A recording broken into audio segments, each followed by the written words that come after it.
51599 and WhatsApp line now obetimi no message and so about and then you the live commentary about 7 p.m.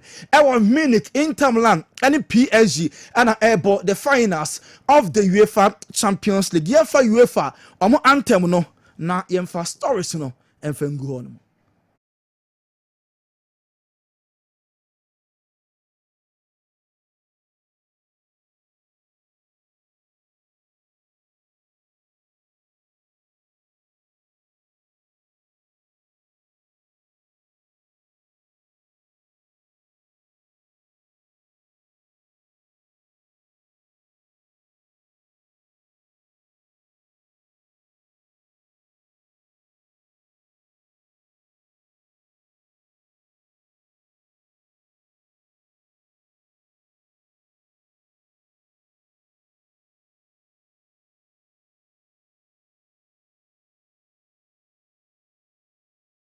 For Alliance Arena Stadium now, host to the grand finale.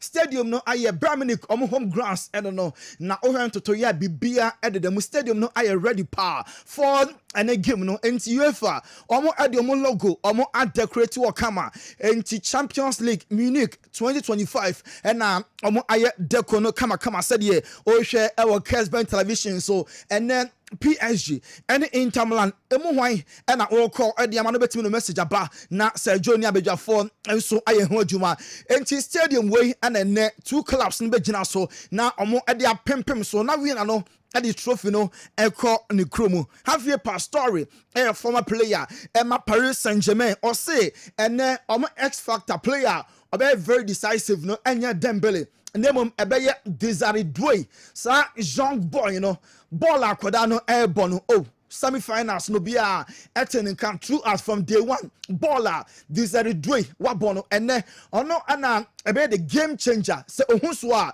PSG team no omo ebe hu so amene trophy no omo e de akọ France we ene nsem a Javier Pastore ono enso e de atuja Julio Cesar a former Inter Milan goalkeeper obekaya omo eje trouble under Jose Mourinho no ona na e omo say first pair of hands ona na the goal post no Brazil ni wakasa o se ene or call a 2-1 win for the former club Inter Milan name player why decisive Champions League obeko ede ama Lamine Yamal Oniro Ferdinand and edin ko momentie Julio Cesar.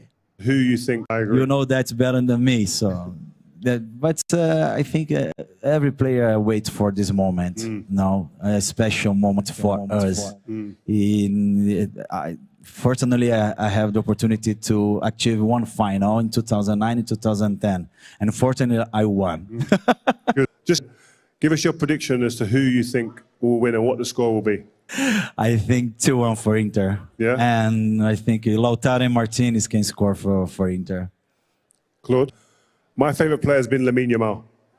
In the knockout stages, Lamine Yamal. You like any fans of Lamine Yamal here? Yeah. Yeah, I thought so. He's the guy of the moment. What can we do? Yeah, he's a lovely boy. Yeah. He just signed a new deal. He's very happy. It's wonderful. It's wonderful to watch him play. Julio Cesar, amazing. a former goalkeeper, Emma Inter Milan, also caught 2-1 for the former club. No, a player beer dream, say Champions League. No, obetimi I left into no I honored. Say 2010 under Jose Oboye, Emma Inter, omo eje treble. Na anya no nkone kasa Claude Makelele, a former Chelsea, former Madrid, omo emet for the Champions League. No, also RGB Pen, also be 3-2 in favor of the Chrome country team. Na if in the Chrome PSG, omo na ebeshe 3-2 players on meshe goals no so. Obobomodi name ono de okoy for Pedri say ono na season win the Champions League wabobo pa Of the tour. For me, 3-2. 3-2. 3-2, 5 goals. Right. I hope you're right. To who? Marquinhos, Dembele, Vitinha. Oh, okay. Last question. The favorite player of the tournament so far, the Champions League. Who's been your favorite player? For me, Pedri. Pedri. Oh, Pedri. I also play in Paris alone. Claude Makelele, former player, Emma Chelsea, and then Madrid, okay, 3-2 in favor of French club Paris Saint-Germain. Luis Enrique, a PSG manager from the onset. Oma struggle pa. Nenso edu the local face no ma show class. Yeah, but league face no eka ketwa bisenka. Omo drop it nan comment and qualify. Nenso here they are. Omo ever finals. Luis Enrique wa chiremu modern mono. The yeah oma mom home neswa. Omo edu the grand finale. I know you might not agree with me, but for me, this is the Luis Enrique project. For me, how did you build this team? Well, we tried to get when I arrived to the club 2 years ago, with my own idea and the idea of Luis Campos and the president Nasser Al-Khelaifi, tried to build a different team with a different perspective and different mentality, trying to play as a team, not with the strong of a real team, and it's going to be difficult and at the same time easy to do when you work with Luis Campos or Nasser Al-Khelaifi, trying to get new players. And in that moment, I think we are achieving things that we even could dream, but at the same time, it's we need to go step by step and try to get that match like the Luis Enrique and the kind of manager Emma Paris Saint-Germain. Watch the Champions League nibida as a coach Emma Barcelona and ne obetimi LED a year PSG na omo agi omo debut Champions League title na question no about 7 and answers ni benya e Munich Allianz Arena na nsensem bebre na pie free match no and na pre match etimi ba so Simone Inzaghi a coach Emma the Inter Milan team no o say ene obo finals na dream na ho kwafo enjoy say yalen kan say oko Hilal and was Saudi Arabian bimu post wa agree in principle say right after the match obeko oso no oye Inter Milan coach na nije bibia ohia bia no Inter for the mano enti o focus solely on the finals nan omo enso ebo Dembele so kasaye o se kwafo keka say kan Mbappe Eda so PSG a ebimpa ka omo endu finals nanso no ohun ni sa osenka Mbappe mpo ho a enka team no ebeye much stronger nanso hey Mbappe obo ema Madrid oyobi player yenya na asem ka nemu senka Mbappe eda so eye PSG player ka omo team no ka emumpo be den achen de ye hu ni sesi ano no eye Dembele o se game no omakasa ho players omoboy PSG no omodidi omonkomo no waka chomo say before say hweso no beba no exciting moment ho enti omo control omo emotions no one control emotions no na oma ho eya wo de ebro so oye very complacent oma wo trimu eya oda and then untimi emfa cap nti ade bako a also players no ehye no so e wo hawa omo be see a control omo emotions na no see ape and Marquinhos club captain Emma PSG also omo coach oye very very dedicated oye very passionate adwuma no ope mane bro so na defensively aya coach no oye very very cautious and nti and attackers no wingers no some lose ball obia extrake ebe akire nye say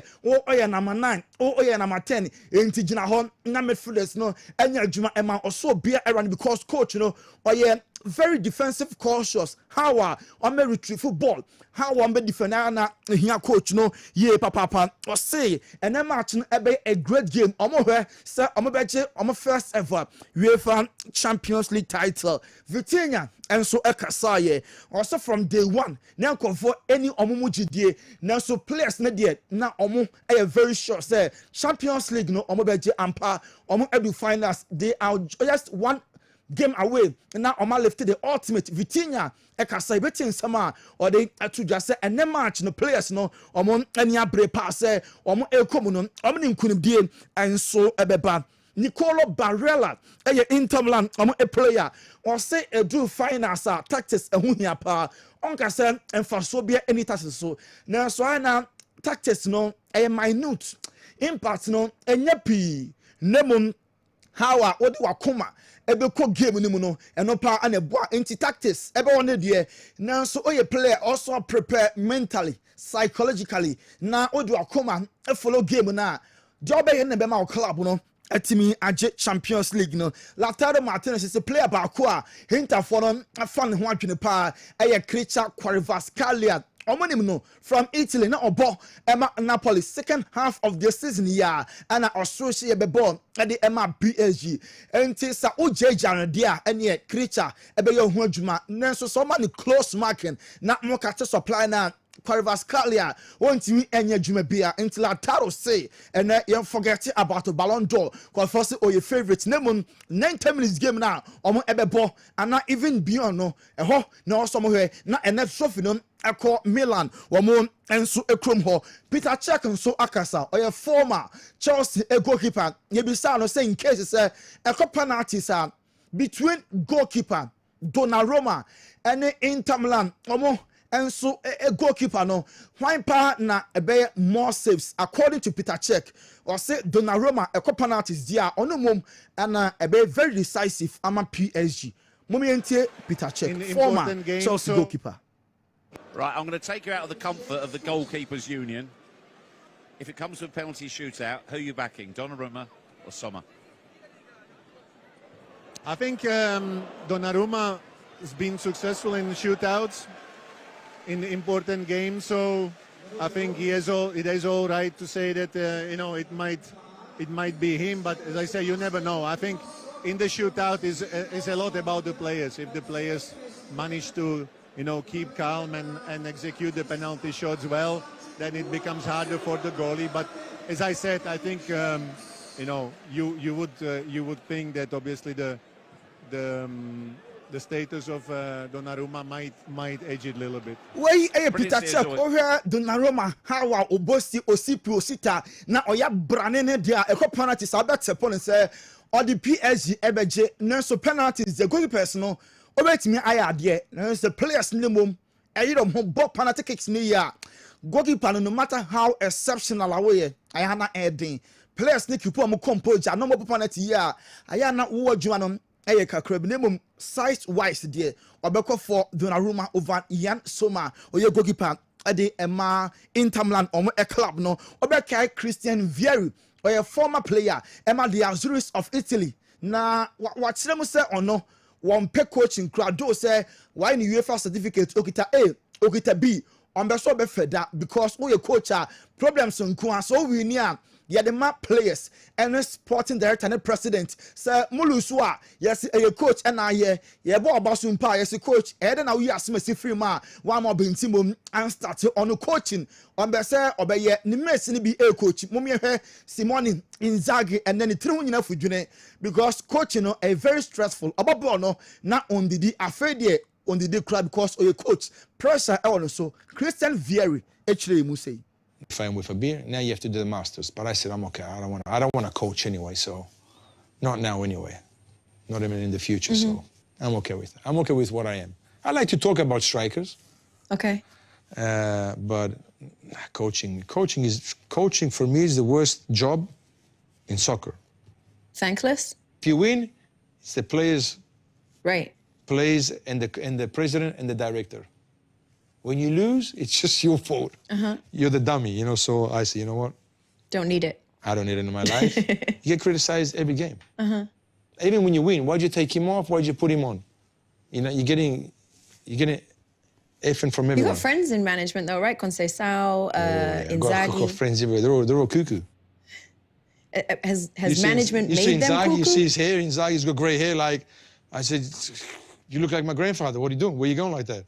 Is that what coaching has done to him? Of course. When he was playing, Christian he wouldn't Vieri, eat. I don't know. Now he Inzaghi na I understand na because pressure I want so now coaching the worst part of football. So we need there. Yes, say players and the president Ulusua na the suboni na ball. Yenko Saudi Arabia enra Al Ittihad aje Saudi Arabia omo Kings Cup no enra omo any Al Kadesh and a boy ya omo Erini by 3-1 anti Karim Benzema and N'Golo Conte mum omo eje Saudi Arabia omo league no na omo the Kings Cup no aso enra 3 goals Ittihad eshe Benzema nko eshe emu emienu enti N'Golo Conte or a former Chelsea player, I could winning double this season with Benzema so in his career, the 35th title in Waje Saudi League no with Al Ittihad, Waje Saudi Kings Cup no with Al Ittihad, Waje Spanish League with Real Madrid, Waje Spanish Super Cup with Madrid, Waje French Cup with Lyon, and Osanso Waje French League with Olympic Lyon. Tibibi Okobiano, Waje double wa France, Waje Saudi Arabia, and Waje double, and so it was Spain. Cristiano Ronaldo obeste Tesiade, Al-Nassr, and then I reach agreement. Name club no, Ashe Ronaldo boss Omobeye signing spa plus na dear Papa Pa and Ebeba. Enti Omo Epe Luis Diaz Obo Emma Liverpool Football Club no Omo priority someone na Omo Edenebeba. Say Al-Nassr next year Omebo Ewo Asian Omo Europa Cup na your friend Asian Champions League 2 no into over Europa said your Champions League now followed by Europa no oko Saudi Arabia and Asian so omo Asia Champions League now more Asian Champions League 2 and Al-Nassr fu omo enso ebebo Al Hilal ameki offer omo epe AC Milan omo left back Theo Hernandez omo enso twen set response ebe free AC Milan haba na negotiations no enso etimi abaso kama noni madueke AC Milan for near brepass omo kita omo 50 million euros omo be fa no e free Chelsea omo enso aso ye enro e Hong Kong afedie Manchester United omo agi trophy enro omo ne Hong Kong team no ana e boy ya from a goal down Manchester United ebe win by 3-1 first half no na United at a form 1-0 nanso ye chido obi ono ebo brace ema Aiden Haven at the Baku so Manchester United winning game by 3-1 into all the 4 goals no and our Kessben television so and a Galatasaray wamo AJ league no omaje and omo AJ a year Turkish Super Cup no na enran omo final game of the season na omo eche Basakshire esomo kemenu omo entimi anse and penalty by Emma Dres Mertens former Napoli player no eshe and a second goal no guess who Ngolo and I said Victor Osimhen or game them the other one on a best goal and on a pinball we to atna now right after the game a presentation yeah but Osimhen dino be stadium hall obi a budget so timer na be presentation near Bob Victor Osimhen dino me enko na yenhwe no kakra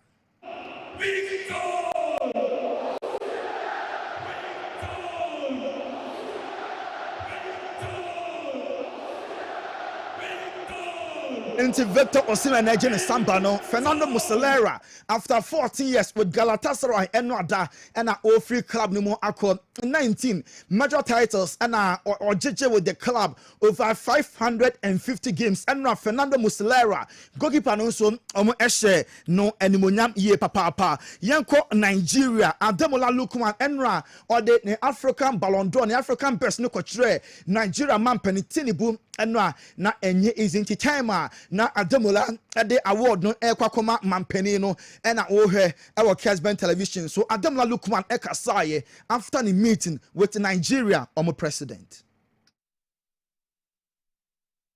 It's an amazing honor to present this award to our president and to have him hold this and to be able to just to be in his presence is an honor. He said wherever from Atlanta na waba Nigeria the African best no award no and so ekoto Jeremy Frimpong bibia aye done deal dusted bibia edo them enra and in the first official interview as a Liverpool and so a player Jeremy Frimpong eni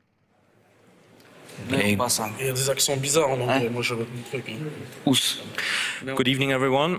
Welcome to this pre-match press conference with Paris Saint-Germain. We will start official presentation Jeremy Frimpong ono former Leverkusen player wababe replace Trent Alexander-Arnold when said Trent Liverpool for £10 million and sana 1 man to na kano Jan say Uncle Paul and for Emma Madrid Jude Bellingham also play key role Jude England on the convince Trent said on joining Madrid and so a club no Robin Amaron said GD pass Bruno Fernandes Man United captain no Enzo Nkobebia. Gian Piero Gasperini after 9 years with Atalanta, we agree 3 years was signed AS Roma. Hansi Flick say next step for Barca say Champions League next year. Enzo Ebeje Arsenal and IB Leipzig are starting commentating from Benjamin Sesko striker no Enzo Epeno. David De Gea Quintana, a former United goalkeeper, and also extend a contract with Fiorentina, Enzo a club no. Joao Felix Peso, a free Chelsea, Cup Benfica, na a honor send Bob as a power Europe, or Beso Kobe, na Okotua, the football career. So, and many Johnny, Sergio Laka Eba, Yaba Kotian, and Kratoka Krebi, every doctor. Amagashi Asweye, doctor of the moment, and on a young health for dear Nikwanse Otutuna said, Dr. Amagashi Asweye, and a conforming craft to ye per Joe, and Yabeja Fono, Eberium. Hey, and come here, kana Dr. Magashi so odi djuma pa ha o. Dr. Aje Abasubodi bebre di firi framantamu ade abepie asantemam. Wo se ahaban kasa wote fa uyade bia bra Dr. Amagashi ho na onte ne te emfama ho. Empadi force se wo yare na se wan fe wo se a obi enhu mobo. Yade ben e na etete wo. Yade ben na ni wudi asie. Bra Dr. Amagashi ho na onte yade no te emfama ho. Eye stroke, diabetes, hepatitis, akwada ne kokobo apie. Anase oba moje etu no. Opa wo. Hepatitis B so oyade pa. E na kidney problem. Oh better die na uhia anase die yade na etete wo akawahye ehia mu tutumirika na bra Dr. Apostle Amagashi Asuyeye na yade bedwane kra empanifo se yakote aduromra eno ane ahaban so yete no wuram Dr. Amagashi onfa ahaban ne enka okeke na emom no obompa ye kire otwede amponyankopɔ totrobosu kwa me basa yi adom se onfa adom ene ayaresa emra na wode ahaban ne kawa amunum ho ana ho ya wodene Dr. Amagashi sunim sunsumu niema obetra se ahwehwe wachi babia yade ne firi a ebaye na wode ahaban na kawa ma wate apo wo ye champion Dr. ni bia wode ahabandro anase wode nubra eya adwuma de se ebere ne so kese a Amagashi na wodwane betwa no efitete odumako aba ade na yede adom akyede ema Dr. Amagashi ode adi dwuma abesi ne Amagashi wo ye champion doctor keke fa wo yade ebra na wuduru hompo a yade no 40% kura timi yira ansa kura no wo doctor se wo enkrama mu a enha ho makuma se kura eno ane se obekọ Kaswa Prison Junction ana wotakura de a apawan Kejebri Government Hospital Kumasi so bra magazine macro police house eho ana Dr. Amagashi aso Tachima so our Hansa Brigade ana Bogoso power line eho ana obehu Dr. Amagashi je number here that friend Dr. Sesia e was 0547 044 307 ana 0544 580 936 ana 020 2408 206 Freddy Sesia na yade anku Dr. Oye kikim Dr. Oye bruta everything trade be sine twedi ampon boss ro boss ase wa mo bibia bi ebo mu niema no bibi fufuro bia meka ho bi eno amu na suahunu nimde e kire de ye de enye ene de ye ene okutwa so mbeka akire tiedi ni ye pa ne fatu tiri eye Dr. Apostle Amagashi with Nyankopon awie ye bremu wode hahamane nubna ese yade me secret ni sorry me catch on say pick number na go screen ase keke na de freno na tutu na makono ho eni nansa me na me catch ro wa yarsan eto beja me de me ma meeting ni bebre ko hospital bebre ye ko ba bia me ma me na me ni menu aba ba ko ye kura ni musi ye ko hospital bia kura ni musa wontimi nante nya hwe obi di adanse ye fa Dr. Amagashi ana o kire mazima ku ene e bai tiade ma me bai kura no sa na Dr. Amagashi hwe no first adura wode ma ya ye ko ye within 3 days I was just saying no more do na fe de ma me na watimi kura dua e de nante ni empega ni biem nti me ka sei sa bre de ma me no MC na ye ni age ahotaba nti me di adanse se Dr. Amagashi obi biara bibi ha wo ni padriam bia de mo jide so ba Dr. Amagashi aso ya bibia be kam ansa mi magani ko na taka cikin wani magani ce wani ya gwada min wani doctor daga micro wenzo inda nazo doctor ya change yin lab na je na yi lab nazo ya bani magani so uku kenan so uku na gani wallahi na ji lafiya na law doctor ya ce min kaman aji Alima ciwon nan ya bari kura yasa dan wana musulmi saboda Allah ba kariya bane agona hodu kokata madu agona mi dogbanami agbododo yemi la dodo na mi fie acho Dr. Amagashi What do that for? You got a bell, Miller Bear Donami. Me did me another to Kono Anya Bay. Fifiem Dr. Magaswatiki, about Tokata for them.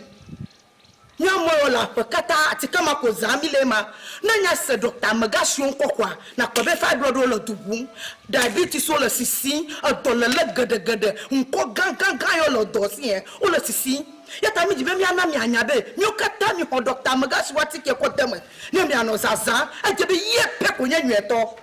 Ye peck over to Kokatami for them. Yet I mean, your baby, you Nanya Bavikwa, Dr. Magaswatiki, Yen talk. Kami kwa dama tami di bem ya nam ya nya be Dr. Magashu atike ye nya nweto akpanami wa o hwa ma me de bae you know me keke na ye ai ya sese we wa papa ntunu nyina adena de kwa na wa ye o pele nya botre ye tie se we a critical issue ya mapa me ko papa me di ko operation e tuna unu ba na gine ho awa me ko papa no operation ma ba so me nyen sanka ho no beto ma be fama de why anyway is going to pick up funda kan to fen so prefo ye wo ye die o so miensa na ke fe kan no no ya wo tire mami jeru kra ka tire me some fa no ko amagashi wo macro police house wo kasi kan wa to no ye de wa ye opani ba to e ba sini kimi ko amagashi wo ni ko amagashi wo opani ye ni ko e si ye no to ana pressure na wo so wa sa force na ho ya ye nyani ni am de bi ya ni me so fa amagashi am sa sa bro asama Yes.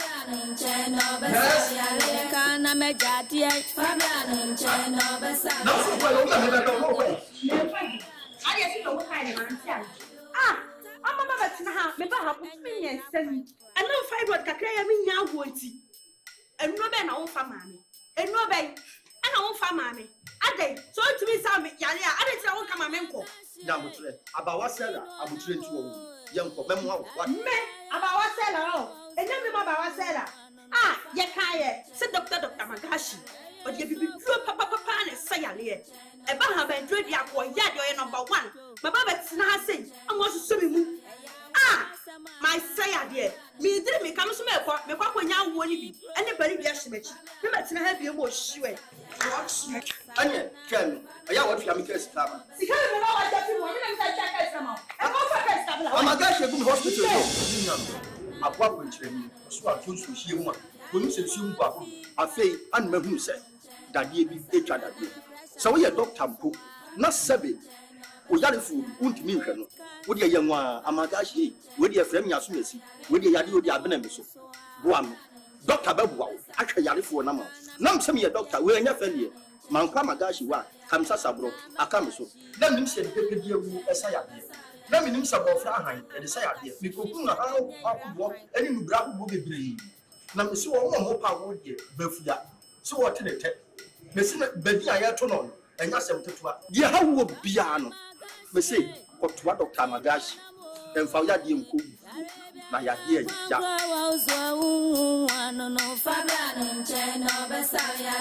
Alatiare, Dr. Apostle Amagashi. We opinion. Yawa Baba Amagashi Herbal and Spiritual Clinic. Inuya, ye me pesa me ma woti ase ne se.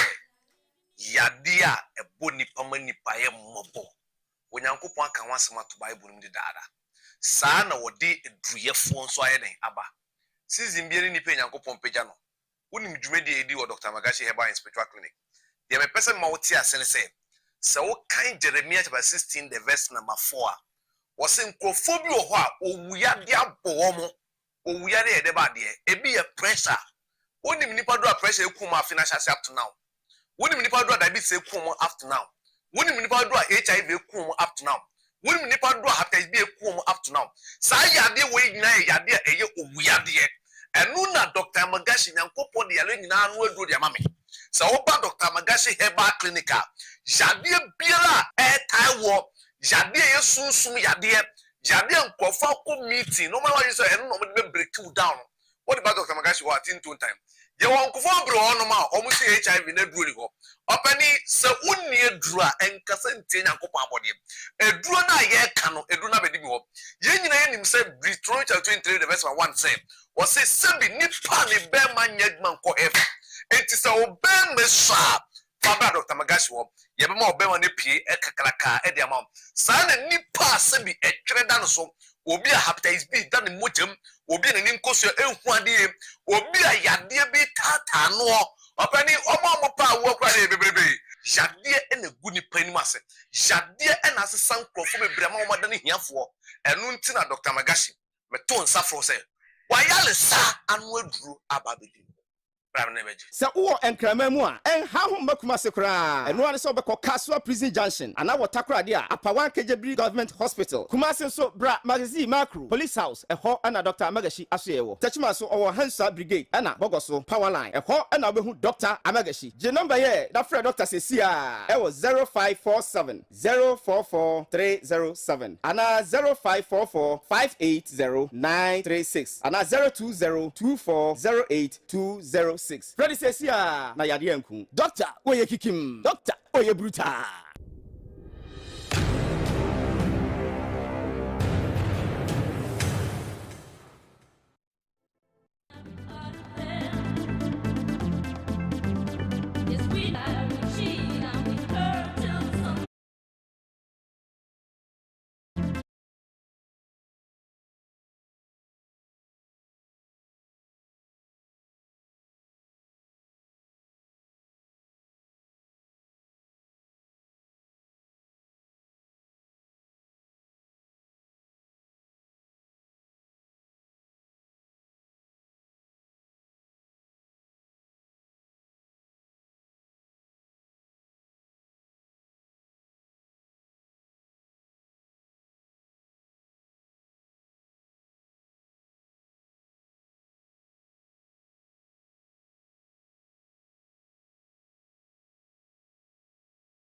Anyina games ahodoɔ no ana yi mu baako na yewura ɛyɛ clubs no enso emu federations ahodoɔ no na yɛde agudi mu nsɛm papa no efiri hɔ ɛbrɛ mu nyinaa ɛma mu nyinaa kɔ ababiom ɛma mu nyinaa kye ɛba final whistle dwumadi a ɛnɛ yɛde ɛbrɛ wi 0551599933 0551599933 Monfa mo messages no emra na yankinkan kakra emfa ema mo 0244 263 and also a WhatsApp video line I'll be to kakra afaso abrayen ye brobro so tumienu na ya page mu ma holistic news no enso atwaso ententem de amayen yenche maminko andike mo ande akwaba se bibia ekoso ho ye bibia fine pa bibia come okay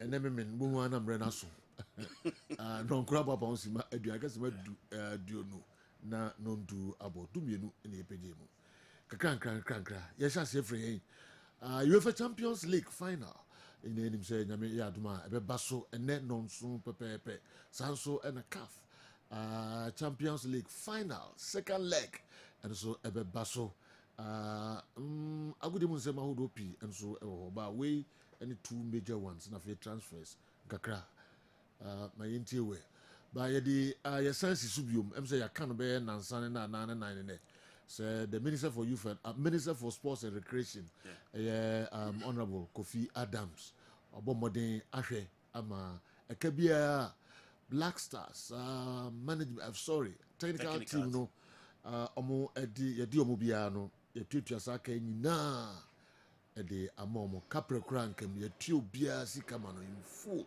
ebi date as far back as 2021 and that's some kitwa kra minim say e beti ho kakra bi answer dey wura foreign stories no bo e be bona baso na wa ya de you know why yeah me me one person consistently raise concerns about coaches are into omoka players are di omoka and sanya man is very common in our football and trust ayendi ewe coaches mu trust ayendi ewe technical handlers mu and yet issue of tactics alone but certain players are omuna call up as some of us believe we say omun deserve call up and there are other reasons to it all because Sergio, when coaches are not paid what do you expect them also obey you at the end of the month we am penning for omuye breadwinners of their family we mu am penning for omo na hwe omo na hwe omo na omo na hwe omo mamu omo busuam nti sese de obey adwuma 2 years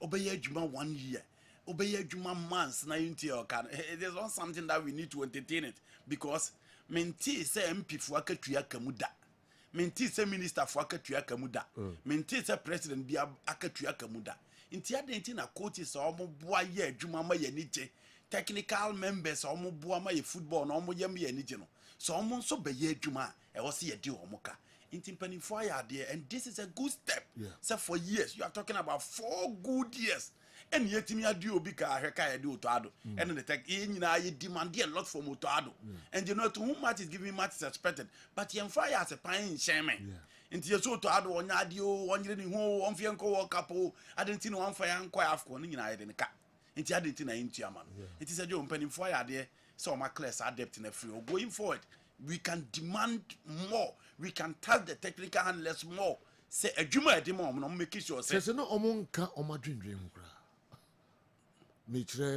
the previous administration yes. not at all so you know omfa say Ghana de di ni ma ye coach nya de coach asa ball no boy omantimi ambo e be ball so a no mo nyina akuguo e akwanto bi so a no mo nyina de akira tukwan ne bia ko diomani the sad aspect of the whole story ne say omko akwanto no omosa akogye pedem omko je pedem MP for ni minister for no omko akwantu no omko omosa akogye pedem me wa coaches na ommo ko akoye adwuma intua sanko for nika it is a you leaders na there ye yan ye betimi am make sure say the right thing on be just put them on their toes no mo anya niam ni ayen kan kire mo enye tie bo ne fans je and e important but say o subject na e wo man no obe make sure say obem omo incentive do omo demand o de be omo no omo time ye adwuma na so ene that is the most important thing. Wow. No mo na assistant coaches na obia no Duncan kura no ka ho na say eh ono so say on so ko ye adwuma free and piano go Duncan no say do enya dey say the best let's not continue see e be yes anima no obia ye adwuma ni bia fada katua nti obia yire no ho ye adwuma o ya ade o anda ade o ye ne sign contract so omra me ye adwuma and o sign contract say wo so me so ayentu aka minim die nti akosa ne contract 2025 a e wo so akatua about 2027 nti ntu omoka bosumu bia so ayen fantu no mo nso nya pepa eni akomapa no mo fred the right players ne nso national teams no ntimi enkoyi mudie nkam san dibi kura ka ho ezedu me say ade amentia dibi eka mu salary de mamo no and that is obisu de kakra mu ntua that is a phenomenon in Ghana your first school for akatuama your nurses akatuama your first teachers akatuama ba mpanimfo na yeye mumma yi o mo say omo nkonkosi o manam no omo ne o mani ye ndi omo sika nka mu da ne no omo sika mbo do omo sabi omo wi aka ho no kra no eno so akatuya no nkwa na omo je no ya tse ya kas na ne fi no omo tse ko mu ntimi so that's it ha dwe ne mpi yemo minister Kofi Adams and a friend is a finance minister also a kampa to so my idea papa so much material sense but better late than never sike na sisi dollar na kamutua na bia omutumi di bibi o but dinner yes e tuamo and asem ni nyina ye na 17 no asem ni nyina no si atua and e important ni tua na e all right yedamasi pa se motres karode ama once again yembo boso nkrankra yenko but never again me ensan paali bibi dabi ni ensan me ye ni asan be bon baso omo san paali omo ya obi amom abaso general yenko okay sejo ene de wiase nyina e sori ene anwumre ewo Munich na it is the Alliance Arena and it hosts to the UEFA Champions League final. It's been 32 years and France team eco PMU in the final and not the Alliance Arena but it was Olympic Stadium in Munich and Omoko ball in the final abra abid pele corner no but see ball the two at them Emma ball and they won there and France a team AJ the Champions League 32 years from that time the BC yenya AS Monaco copy more final against Tima ye friend eye FC Porto now so did the chumps na emrante no copy more final no anye ye na sejo omo ko lusu ye e wo Arena Shaka in Germany and I said you anko yi amfa mo. Now in 2019-2020 Paris Saint-Germain bobokoi eko PM the final Stadio de Lou Lisbon and I said you and also almost call Lusu ye to Bayern Munich almost entimi anje at the UEFA Champions League. Inti se wo hwe after omo winning ya omo ko finals you from France, team from France, but ni nyina general entimi antentam enene PSG asampa back omo ba be do final obi ye hwe de omo betimi aye Champions League yaka say emerging forces and in recent Niski and as a do omo samba back Allianz Arena history no edim omo eba beji trophy no Manchester City almost fair Champions League against Chelsea na amfa but almost second Champions League against Inter Milan. Inter bobole wo wiase gina and for the first time I will say Pep Guardiola was outplayed in Europe. Sad no anwumbre no but we no now Rodrigo Hernandez Cascante go na o share no etimi edi bobo kwa e Manchester City etimi age almost second final no enya de se eludi omo the gods of football no push omo emomotimi ewede ya ka the history edi PSG achi in all these competition ya the Nottingham Forest the example ya babeka Olympic Stadium in Berlin and so there and a lot of narrative for a betimi the aka to back Paris Saint-Germain team no the Champions League final seju ene omo etimi erem na say sha omo free omo former players will be a trouble to Allianz Arena and Nenumre to support them. And Utie Piers Morgan say because of Nasser Al-Khelafi or Konawako support to Omo because who is a PSG spending so much on my boka and Omo project the Drew Babia and also Mutimiji trophy said the Baya. In Nipa Bebeja to say so spend dia you need to win finally to make sure say wabamu na betimi a sustaining niema what me ayese odi e mabobo ko that me agina yi no what me ato aso ayese adwuma na nti we na niema agino a eko for Paris Saint-Germain now so ko the blue and black side of team my friend Inter Milan so jo Italy nso 15 years ni and almost team G Champions League ni bi nti we 32 we 15 now sha Estadio Santiago Bernabeu was the last time at Diego Milito Edon with Champions League ni bi meka dia na meka Italy eti openia your friend Adriano Galliani wa wote ne nka ache no ene obeka kopie mu Allianz Arena na o say Italian project ena omo enya against bia enka obi a wo ye adwuma ediama AC Milan de enka won expect say ne obetimi akwa Steve Zang ene Giuseppe Beppe Morata mochi na omotimi akwa Champions League but he's saying that Italy project na omo hu ne say Champions League na ayeludu omache this is the time to win it because after 2010 no omo nya Juventus ekoko pm of final in Berlin Stadion against Barcelona and ko yamfa mom omo nya Juventus omo ko pm Principality Stadium in Cardiff and ko yamfa ma omo nti we esa koye Inter Milan against Manchester City and san koye and san farmer Inter Milan but this time it is against Paris Saint-Germain until after 2010 Omalusu Champions League finals na nyina enkoye from Italian clubs obahu so Omalusu touch no Europe last season it was Atlanta and etimi eboa eje the European competition no edema omo until omahu say Europa the last time they buy but for the Champions League England any Spain etimi achafa Italian teams na ho ode no fem until this is the right time Italians nyina hu ne say Sergio also omo so etimi eje ko omo kromo bi now so wo ye no asinchen a na Sergio ba be the two teams no obi anim said this is the 7th time Inter Milan akobo final with the UEFA Champions League nim na you know omo ye team with huge experience na wo hwe omo team a omo de board the last time against Manchester City na as many as 9 and a part of this particular team but so hwe PSG team na personal Kimpembe and then Marcos Marquinhos Correa any 2 players and omo part of Lisbon trip na Sergio omo betimi asan aginam and enumre so hwe the 2 coaches Luis Enrique Martinez Lucho Champions League no wajibida with MNS and Berlin Diano it was against Italian club ɛna ɔmo etimi ɛsagye yɛ ɛwɔ hɔ Simeone Inzaghi anya chance to be at the final but ɔkɔɔyɛ no nneɛma antimi ankɔ wie pɛyɛ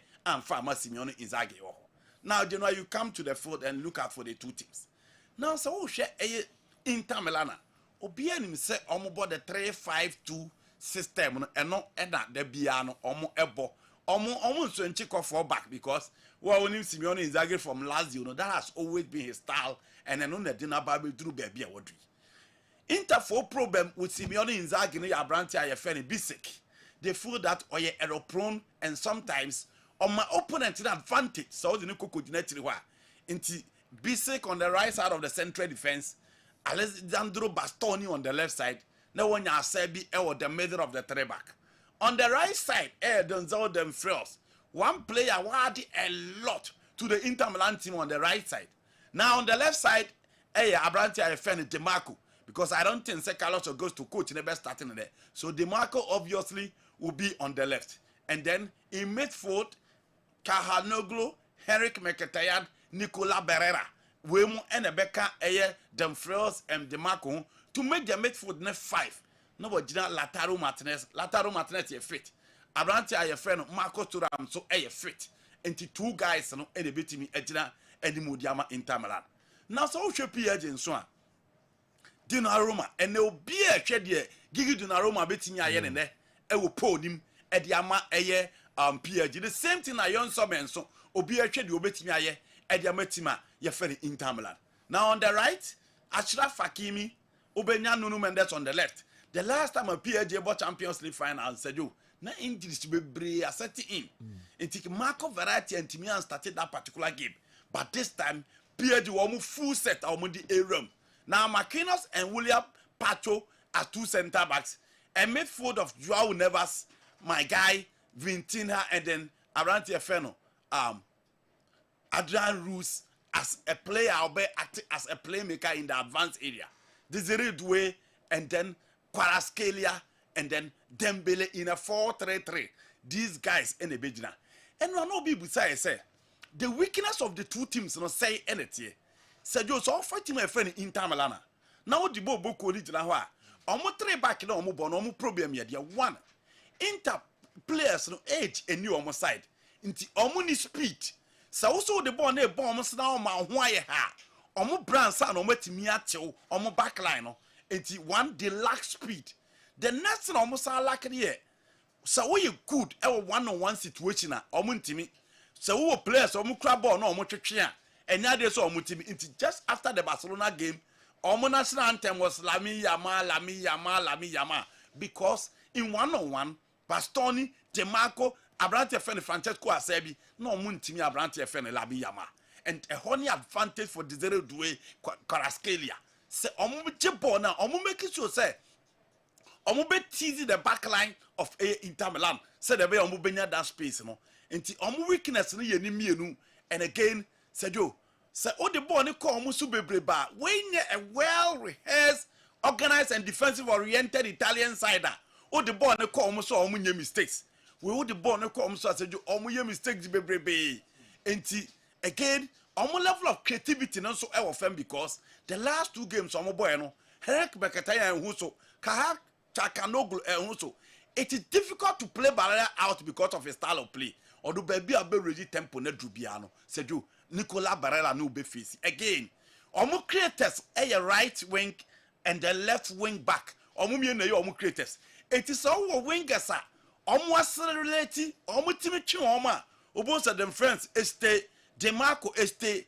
na central creativity na limited into both Lautaro Martinez Marcos Thuram nyina drop bet because omo mienu playing two top in Pepe ya na nkatre kwatista no a creator but these two guys arrowhead leading the line and omo exchange roles no nti esa limit omo creativity no to affront now so oba PSG so omo weakness ye dey obi anu say PSG omo like organization at the back nti who the pressure so omo so an omo ho and obi o share the first 15 minutes against Arsenal ever to say because they lack the organization at the back and because the two fullbacks and Pempi omo person omo call many minutes no so the ball na ba omo so a omo recovery is suspect and it is the reason why so who analyze the PSG team now Omobe catch us statistically the weakest link of their team is Achraf Hakimi in terms of defending. That is another weakness. They lack the organization at the back. The next thing so almost like here. So all the ball is so almost so now intensity in the cost row. Now almost in the counter breaker. Again, Ubehusa almost have bread. So I'm moving to catch you because only a pivoter or what the ability to intercept or a combative or set it deep now prevent the pressure and a beba a defense. Or a deep lying playmaker that controls the game very, very well at the highest level. And only at the more. And PSG team no said, yo, also limited the threat of the wingers. What do Jano? Because I'm a home dealing left in 10-10 and a eba. And those are the weakness of the two sides. Now, so we share the two teams now. Said, yo, the first thing who your coach are what to be your approach from the two sides. And then who your key. There are coaches are more very good players or more attackers. But the moment they step onto the pitch, no man catch almost said there be Munsulo game down, Moon defend it, yeah hit or more on the break. Into what will be the plan of the two coaches? Because in final, a dear Bakway in here or final pie control. Into said yo, game no be fin Jao Nevers, Vintinha, and then Fabian Ruiz, 3 guys see who are betting me a dominated player over the opportunity. Samson and Nicola Barrera, Abrante Ayafre Chakaha Kanoglu, Herek Mekatayan, who are betting me and that control over the side, on so happened. The good thing for PSG, they say, or more experienced guys at stage we or Mabobi, 9 of the last team that played in the final at the Atatürk Stadium are a part of this particular team. But so for PSG, nipa bienu pe and about Champions League final and be an ombesa abobi into experience ye key. Now the two key figures for both sides. Abrante friend Kvaratskhelia and Dembele. And the two guys for me omuye key. Kvaratskhelia because was see a kind with the Italian Serie A and to be a huna hoarding on him how is he releasing on him how is he can shoot from both legs. And then any motivation it was so because Georgia for president Beba Stadium more because of him. No about Besha Branteno said the name of Bisiako Ediamano. Until there's all the first word you buy on about many occasions in the Italian Syria. But again, this is a night that will be expected or best stop us Branteno. So stop us Branteno, you are good to go. For Dembele, I was said to my friend Inter Milan man that space. Almost man is out space, because Dembele space in the bad there.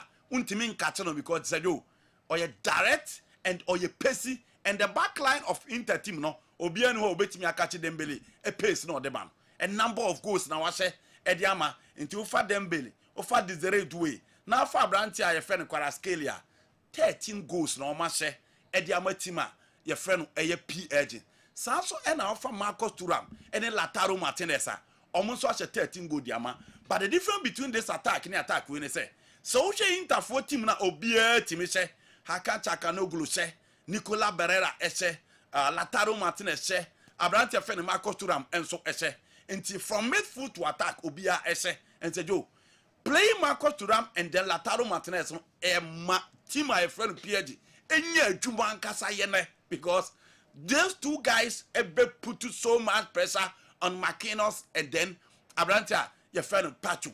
And anytime be a state in the bedroom, say, Obia who say, Yana Marquinhos, Yana who tap or tie mistakes. At this level, you don't expect him just to pressure and beat your fan.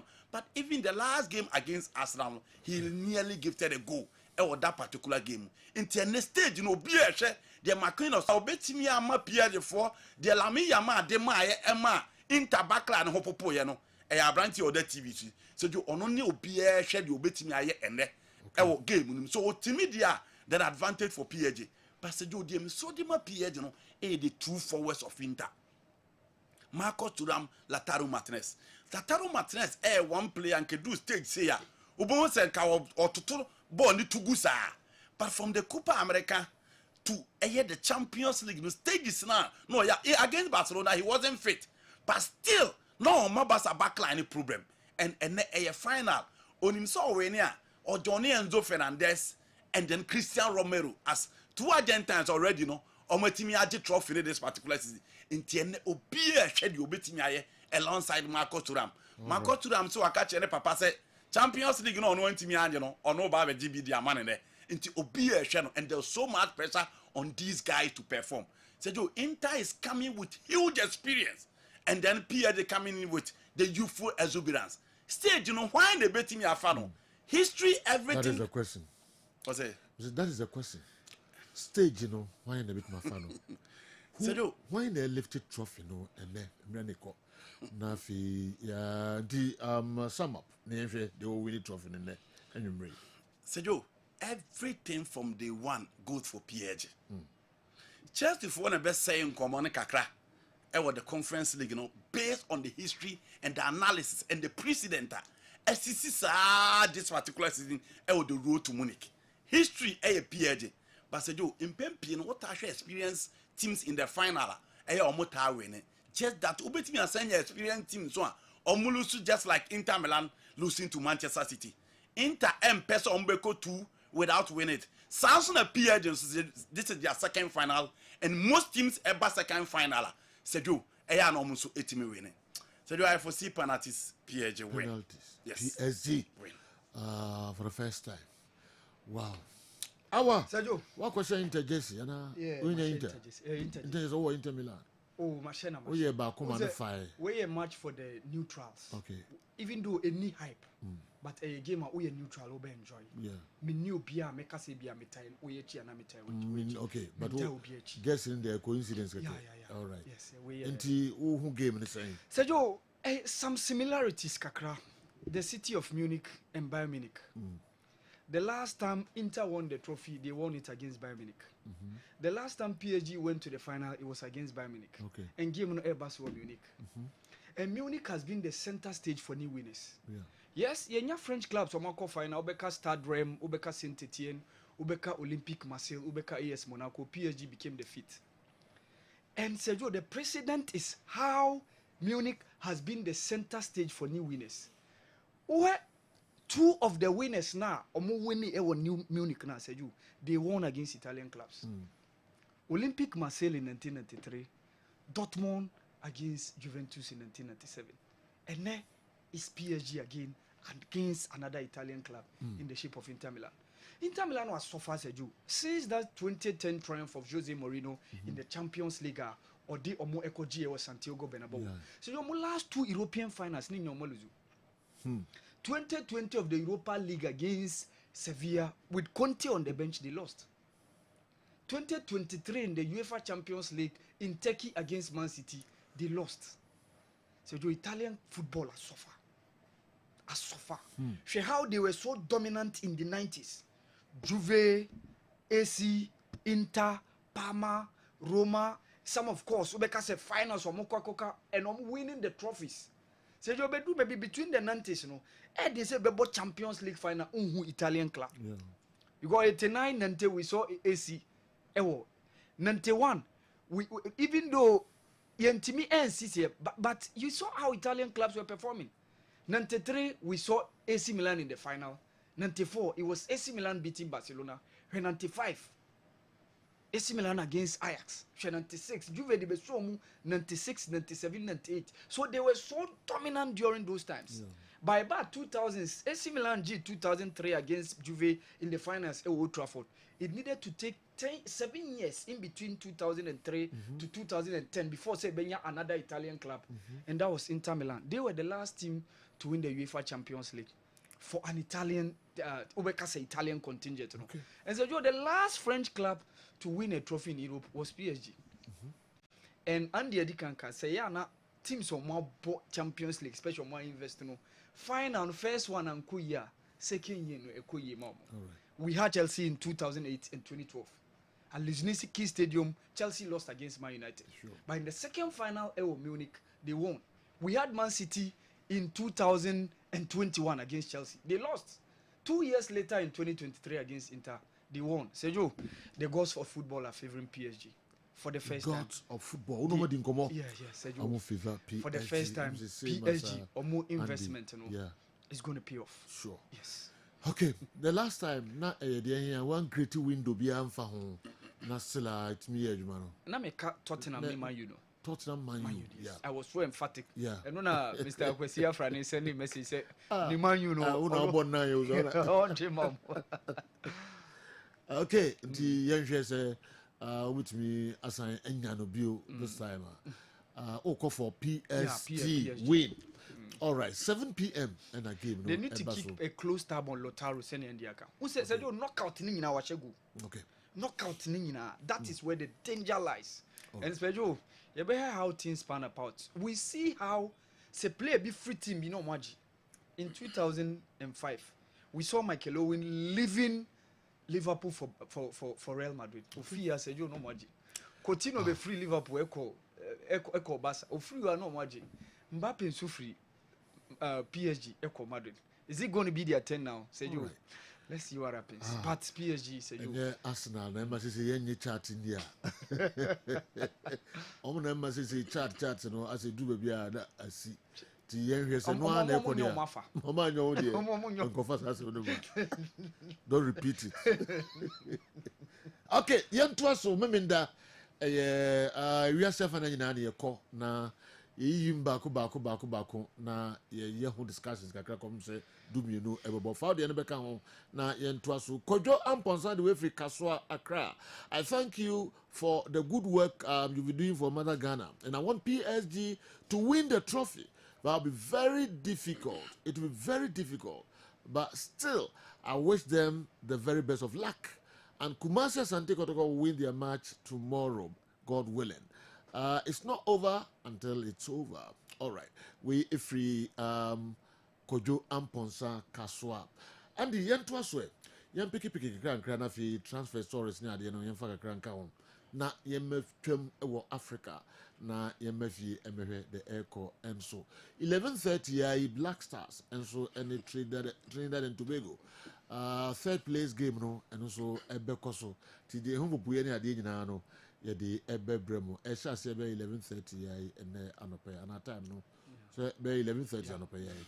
Okay, Andy Sergio, yes, Enra obi the question by say a coach and a play sporting director why not player oba, because the question was about story about no I say so Arsenal Bukunma they are looking for a striker. For a long time, it has been a question that a lot of people are raising concerning a striker also available to lead the line for Arsenal, because Jesus will not guarantee you goals. Kai Havertz will not guarantee you goals. One or two goals, be now I enjoy play no, but consistently you need a striker or goals 20, 25, 30 for you to compete at the highest level. And a Koba say, open for the Andre better. Obi onimandi better be an sporting director de man Arsenal. Or don't a beshe edu anine. And no year Juma previously. Why Juma ma Atletico Madrid. All the signings are Atletico Madrid that year, and their success so much up, and he was part of the Diego Simeone team. And then on about Arsenal. Now on say ope Abranti are your friend Sesko, and then the coach says ope Jokeres. Yeah, the coach wants Sesko. Okay. And Andre Benta okay. The other way around. And I will be with say. Why Enna? And was said when they determine the player also betting. Said you, Mamma for PSG for mobile finance in your example until be as the Bayas and Nkowa. Na PSG Ecofa Antero Henrique. Omukofa Leonardo. Mamma stick it to the 2. So Omu fan crofo with me, Omu the players bene by Cavani, Zlatan, Omu Efa Thiago Silva. Omofa Neymar, Omofa Di Maria, Omofa Lionel Messi, Omofa Javier Pastore, Omofa Isaac Lavezzi, Omofa Marco Verratti, Omofa Thiago Motta, Omofa Blaise Matuidi, Kylian Mbappe. It is our sporting director for no so omo bemwa. Omo the big guys neighbor and people who are so connected to the very top. And omo di omo buy. So kofa Giuseppe Beppe Morata ba team mu pe. A free transfer for no kwakose so omo diaba because handiwork no se okofa munchi bape a talented materials no deba nti hwede munchi aye Aston Villa team no ene Aston Villa bokam team na omo hwese omo betimi abo the UEFA Champions League eho anasa omo be qualify omo team to Europe eho na omo attention no ewo now so hwe PSG fo a omo ye sa ne ma we nyina no sejo they no more person achieving was the Champions League. Domestically, they were dominant. Obi antimi and stop omo and na omo ba Europe. Omo ba Europe no. Omo fa Carlo Ancelotti. Omo fa Leonardo. Omo efa coach Ben Hunay Emery. Omo fa Thomas Tuchel, Christophe Galtier. Sejo coach Ben omo amfa Mauricio Pochettino. Ne nyina de no omo person omo achieve no. They could only played in the final against Bayern Munich and Enema Echikuye. Omo entimi injury shall set in. Messi by one team and step up. Achi Ekoka Mbappe ne kwara Abrante friend Bradley Bakula. Still omo entimi achieve the feed no. Now and omo di Luis Ocampos by. The moment I be who Luis Ocampos pe ade ba ko pe ne be utrim. Young players and Luis Ocampos deba. Inti Monaco team na omo de tete Manchester City no. Sergio, it was cool opinion a friend Luis Ocampos, the sporting director on a says at him no. Mbappe, Sergio, Ofa Obiti said Bernardo Silva, Ofa Fabinho, Thiago Bakayoko. So I almost set up now. Almost the tete Manchester City. It was Luis Ocampos the builder of that setup. Now Luis Ocampos buy Adomofa Luis Enrique. So straight away, omu change omu model no. Desire do e buy. Omu kofa Dembele e buy. Omu kofa Bradley Bakula buy. Omu kofa Kvaratskhelia buy. Omu kofa Vintina and omu kofa Joao Neves buy. Straight away they are in the final. Talented materials na Luis Ocampos de bemao. Andre better buy a resource. It is a do. Coach, I want the chance of Becca se me pese Laka na me power. But I was so open here a friend. Andre better, the sporting director and the stamp team so say, you check the direction of our team. Player win about boy. Until the sporting decision of every club depends on the sporting director. Into an obey team yakase Yeman Nkwa. There's no way Luis Ocampos will stay and you see Neymar and like Messi in the squad. No. It is straight away. Omo ba ya omo change bibia. Enti me come na be so say. And then Barcelona say player bi be ba player bi be ko. Se Barca be fa coach bi o. Eye Deco and be decide until at a point the Barca fans were saying so omo nsake Deco because players are omo person omo ba no omo.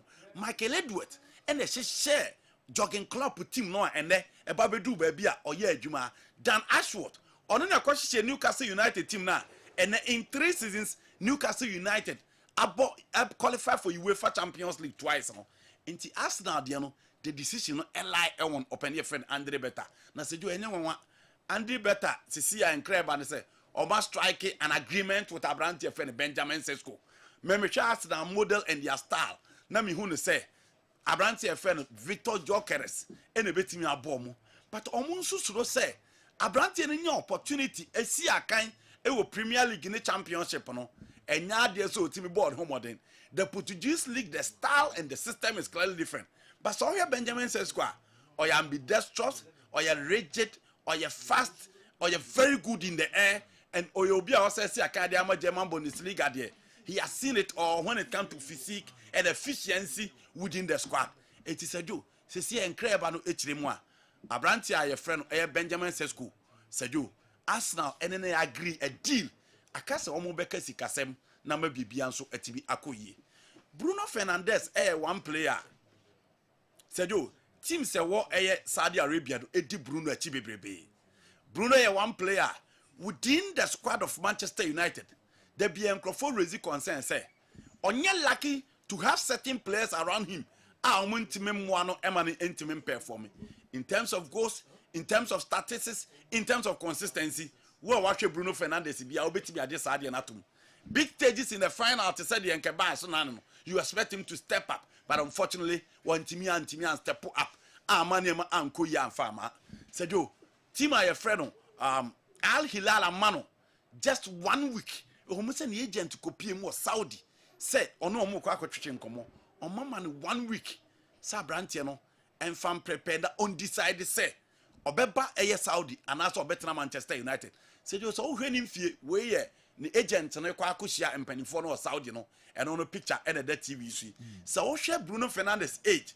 Now share the ball now he sika omo didi na chidia.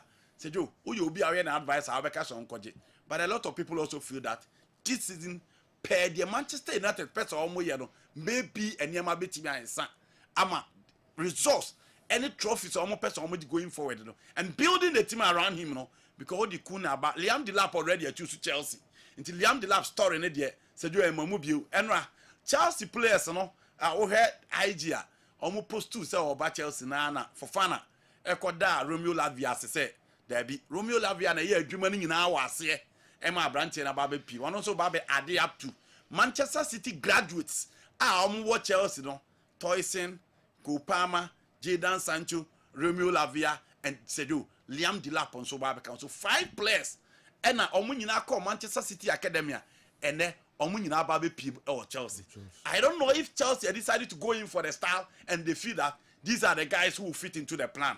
Before the final so Poland no na Chelsea enyo ma de so obobema Jadon Sancho atena but Sedu se si encreba no etirima Jadon Sancho go na o share na no ama Chelsea mpenin fire impress nti omo pese omo na twetwe nkomo no hwe Sabrante na betimi aka Jadon Sancho is just like João Felix Sedu so Obama team na game ni ko ya o che Ronaldinho but se o pese onu change ne mama you find it very difficult so Chelsea mpenin for no should be very very careful in dealing with Jadon Sancho nti Bruno Fernandes story no Sedu se see I 1 week to decide sika twitwi dia omo de ba na se no obeste anase Bruno ebetimi akọ eno ne ade a obi a hwe Somebody say opesotra so let's see no cra oh me hono so obetimi akombe se na manata o se ni krom ni and the captain of the side ono so ne position a oboyi ono obi a mprehwe ho se free kick na opesa obo se corner na opesa obo se penalty na opesa obo a ono obi a mprehwe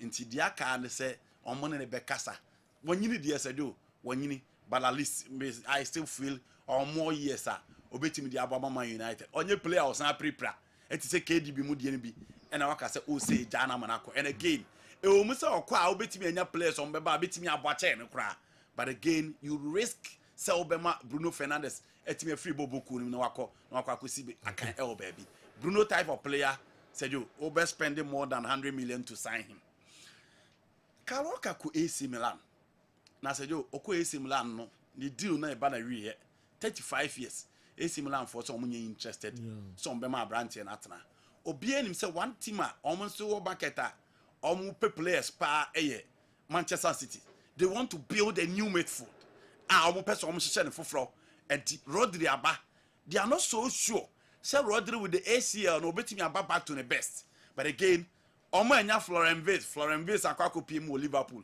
eno awa pani bi frame na obusa me say Florent Wirtz born out here na dey the new Zidane and also Ronaldo dada na san abobo because players as you what see the ball tom no am say oh you good but only German players when they are working as a team collectively omo the best but individually Germany were not blessed with those kind of players but that is how system na Rezia could do Florent Wirtz City enya no Liverpool na enya no akwa akosi aka dia ma Liverpool but still Manchester City edit Tijani Renders echi omo hwe sesejo Abrante ne beba be join Rodri midfield na mamu sha join omo no ma hwe the new team of Pep Guardiola person hye the new midfield no how things will go. Alright, young fans, Kasima, Bonundo Ponsima, Aduonu, Bakon, Pepe, Dumienu, and I ye Peja, Yemu, Ibitremu Africa, Nafi Yababi, Ewo, or Mai, and Su Emu. General, for the first time in this season, every Man U fan that will watch the UEFA Champions League final tonight will be watching a game with peace and sound mind and soul. Hey. Yeah, the ball this season. Please tell Andy that with the Glazers and Sir Jim Ratcliffe, nothing is going to change at Manchester United. There's absolutely nothing good that will come from these people till searing affairs at the club. Okay. Still searing affairs at the club. I was funny, and I do a free brokum and so. I was 30 seconds. We are not being fair to the Glazers in terms of spending. Said you, any now you are man all got about 15. I know. I'm Thomas Rai. I'm for the late. Emma. I'm Koto Rasmus Holland over 80. The problem is that they don't have anyone to direct the style of player into players no quality materials are also represented at a certain level and Chelsea they are not spending all the 80 million pounds euros kofa Rasmus Holland is kaketwa so all this kofa Joshua is kaketwa players were there they separate those players to go in for players new to the Premier League And when they players came, that is the issue of Manchester United. Onana is casting on the Cofano. They need someone who would direct the style no more person more. I was talking about Luis Ocampos.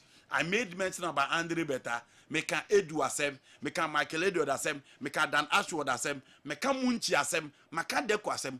Who when am I United neighbor? No about the director almost saying a yeko. Play away in here. This is the template. Okay. This is the start to win about Beboa. Even though the finals today will be very difficult and unpredictable, I think PSG will win the Champions League trophy for the first time. As a Barcelona fan, I'll be very happy for Dembele to win the Champions League with PSG. Dr. Moses Agawina Amanya, Senior Lecturer, De Montfort University, Leicester, UK, and anyway, Abrey. Awal Mohammed. Sergio. Okay. Africa, so Champions League final, and also Airbus weekend. The biggest event on the continent, yes. You know. Egypt, Yamibo said you watch 5 p.m. exactly, and a second leg, Airbus between Pyramids FC and of course Mamelodi Sundowns, the South African Giants. Now last week, Yenya Kwai kin the 1-0 advantage to the teams and this season. Said you, in the semi-final, it was against Orlando Pirates. How it ended goalless. Johannesburg. They went there at a point. Now even Orlando Pirates were leading, but Pyramids came back strongly and they were able to get that match winner through fisting Kalala Maile. That guy is going to be very, very key. Pyramid setup in Ochina game. How can Pyramids get to win the Champions League? Said based on how things have panned out in the first leg. For me, I think Pyramid FC Beshasi as favorite. Said you. Okay. Western Yomusia game in this season's CAF Champions League. Said nobody gave them the dog chance. In a group of no money Esperance, and no the in the quarter final. It means qualify do semi-final before eliminating Orlando Pirates. In their second season, more Champions League that last season. Last season was their first participation, and almost second participation this season. Said in their second participation, they are in the finals. Almost a club, almost investing a lot. For time buy the investment by around 58 million euros from that time, around 2016, 17, 18. That time, said you in 2020 they were able to reach the CAF Confederations Cup final, but unfortunately they lost against RS Berkane. And I feel Champions League here they are against a side that eliminated Ali. Yes, at their own backyard. Yeah. Or North Africa. Yeah, say Cairo. Emma game easy. Said you based on Sundowns. Said you the comparison. Sundowns so experience as compared to Pyramids in the competition, based on how omonya consistency. But Pyramids you know or you new to way in the second participation and we draw. And said you in as much as make how the experience Sundowns team now said you Pyramid have shown much determination this season. And said you for me they start as favorites. Last week Yekawaha said OS Sundowns some Champions League finals some said you it's been against Egyptian oppositions. The first one in 2001 against Ali, and the last one that they triumphed against Zamalek in 2016. And also, very good for them, they won that tournament away. It was Zamalek. But the advantage then time was they won the first leg 3-0 in South Africa before Somoko lose 1-0. And even Koba and we said you by that time no aggregate scoreline no akoye 3-1. But this time around, it's a different ball game altogether because the first leg, 1-1 at your own backyard. So now, Sundowns is going to be the team to chase the game because they must be forced to score. Omon Timi and Shena game ending in the goalless draw. Said you, Omon Timi in CAF Champions League. And I think based on how they've been so dominant in the PSL, Champions League is somebody monster. Since 2016, Picho Musimani at the opportunity war in the second leg game against Pyramid FC. But Sergio, for me, advantage Pyramids. I see Pyramids starting as favorites. Okay. Sergio, I know Benzema brace to me boy. Kings Cup final. Al Ittihad against Al Qadsiya. Jeddah Stadium and MBS. Mohammed bin Salman, the Prime Minister, the Prince, the Crown Prince of Saudi. Sergio. Now over the stadium now all witness sittings. This season, Al Ittihad they double, Sergio, under Laurent Blanc. They've won the league and they've also won the Kings Cup. And it was a final match of superstars. Musa Diaby was in action for them. He made the prayer assist to Steve Bergwijn before Karim Benzema shared the goal. No? And Hussein Awar was also on target, and Karim Benzema did the third goal. No? Aubameyang scored from the spot, but Seju, it wasn't enough for Al Qadsiya. They also have their fair share because Aubameyang was Nacho Fernandez wo Nathan Nandez, former player of Lazio Muina but Seju the superstars are the Alitia da Fanu Seju the overpowered Al Qadsiya team because N'Golo Kante, Fabinho deep in midfield, Musa Diaby, Steve Bergwijn with Benzema leading the attack. No, they were too much for Al Qadsiya. So unfortunate for Al Qadsiya. So Al Ittihad with Karim Benzema and Laurent Blanc Seju Omotime we need double in Saudi Arabia Seju. Okay. Ye moba na fe ye bewura efie na ya hwede ekoso enso ewo afisem emuwei e final whistle maybe da bia ye di free Kessben television ye di bramu nyina wutie ni live ewo Kessben 92.9 na fe DSTV channel 364 Go TV channel no ye 121 ye brobro so dumienu na holistic news enso asifom atwaso amaye. Good morning.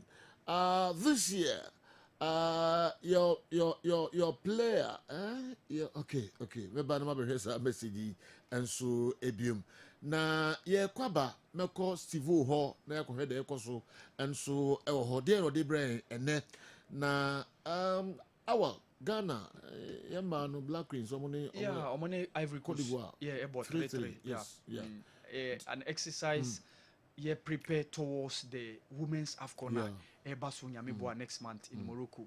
Kim Las Bjorkren is continuing the work. Obano Nura Hoptel.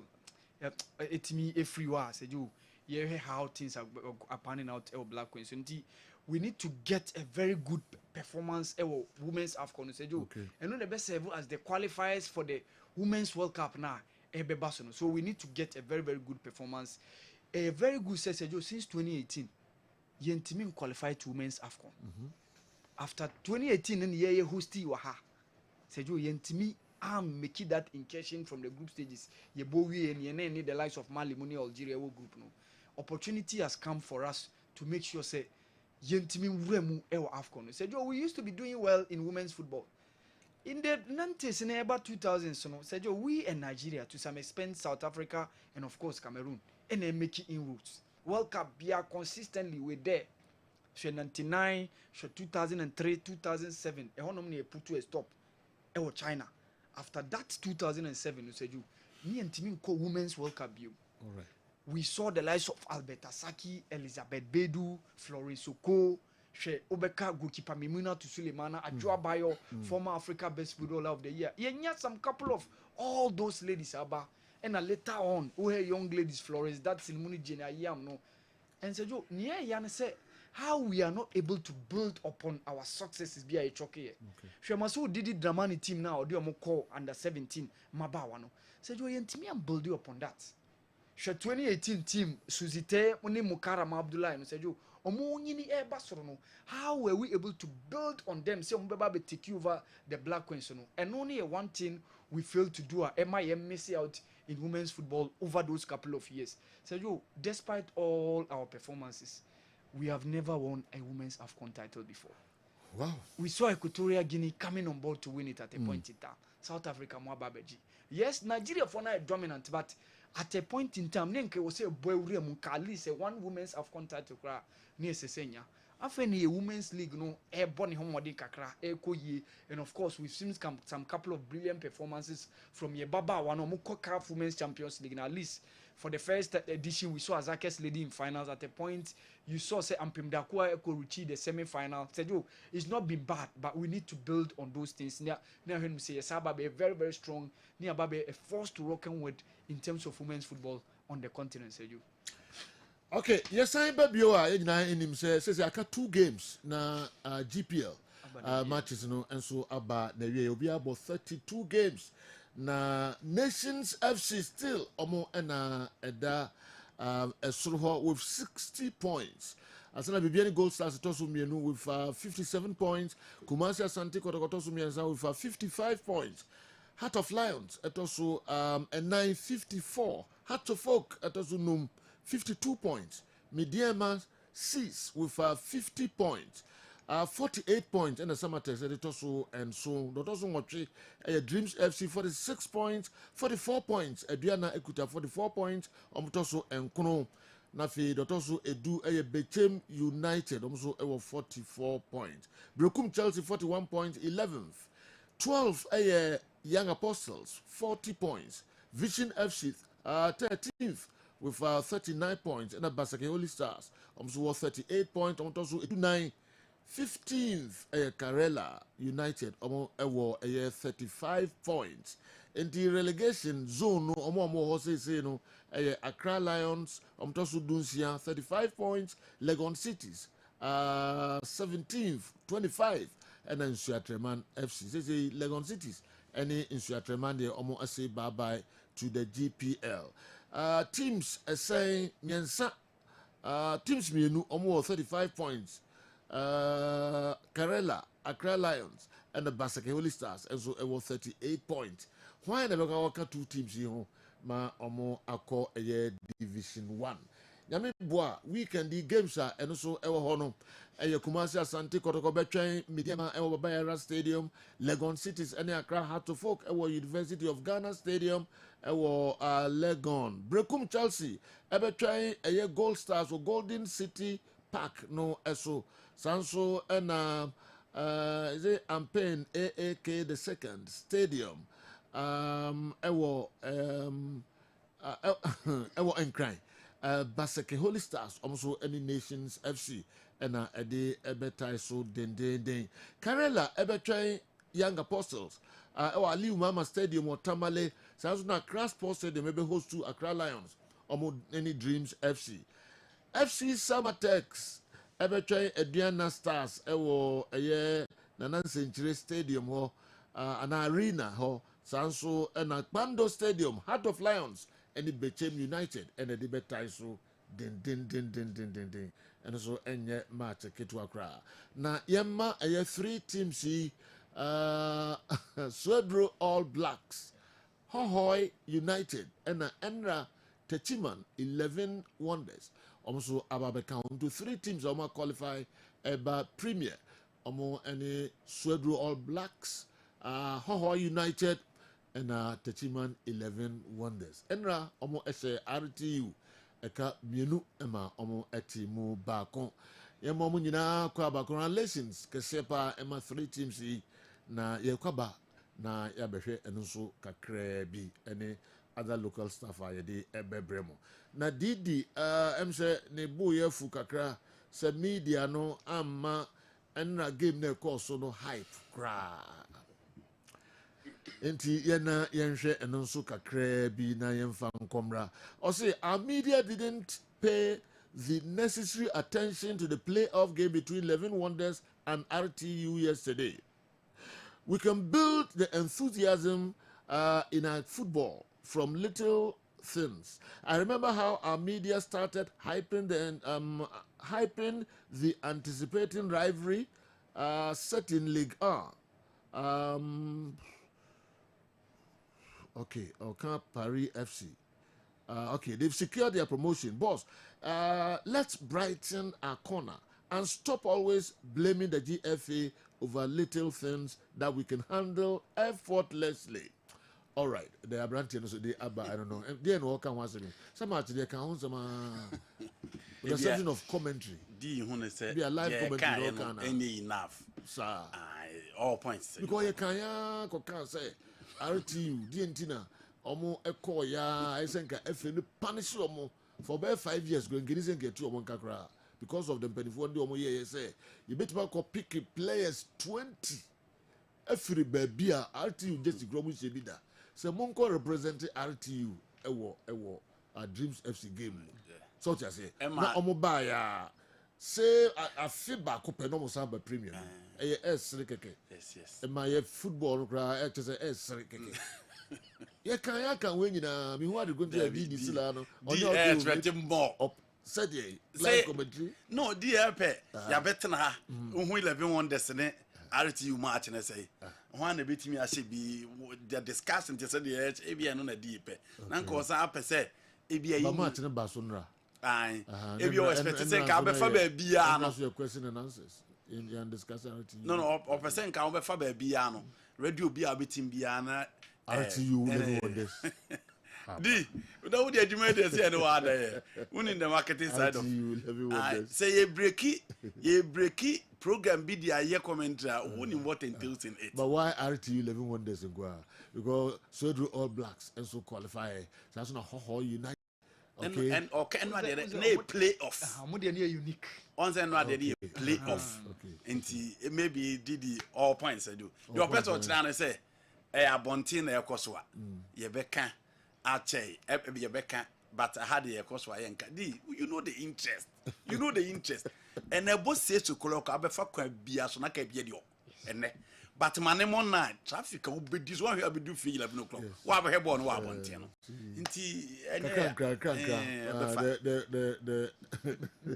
The fact of you any upon myself. Oh, Saturday no Didi. Okay, we go giddy. I do baby. Sunderland and Coventry will never be discussed like Man United. Yes, and then Chelsea. Yes. But you say RTU, don't go as RTU, but RTU. It's possible. Interest, kakra. Yes, interest, kakra. Me dear. But RTU san buyer. Me ni baby. But RTU buyer. Nanka enye fair. General. Nanka enye fair. Emma, Association Football, Ghana Football.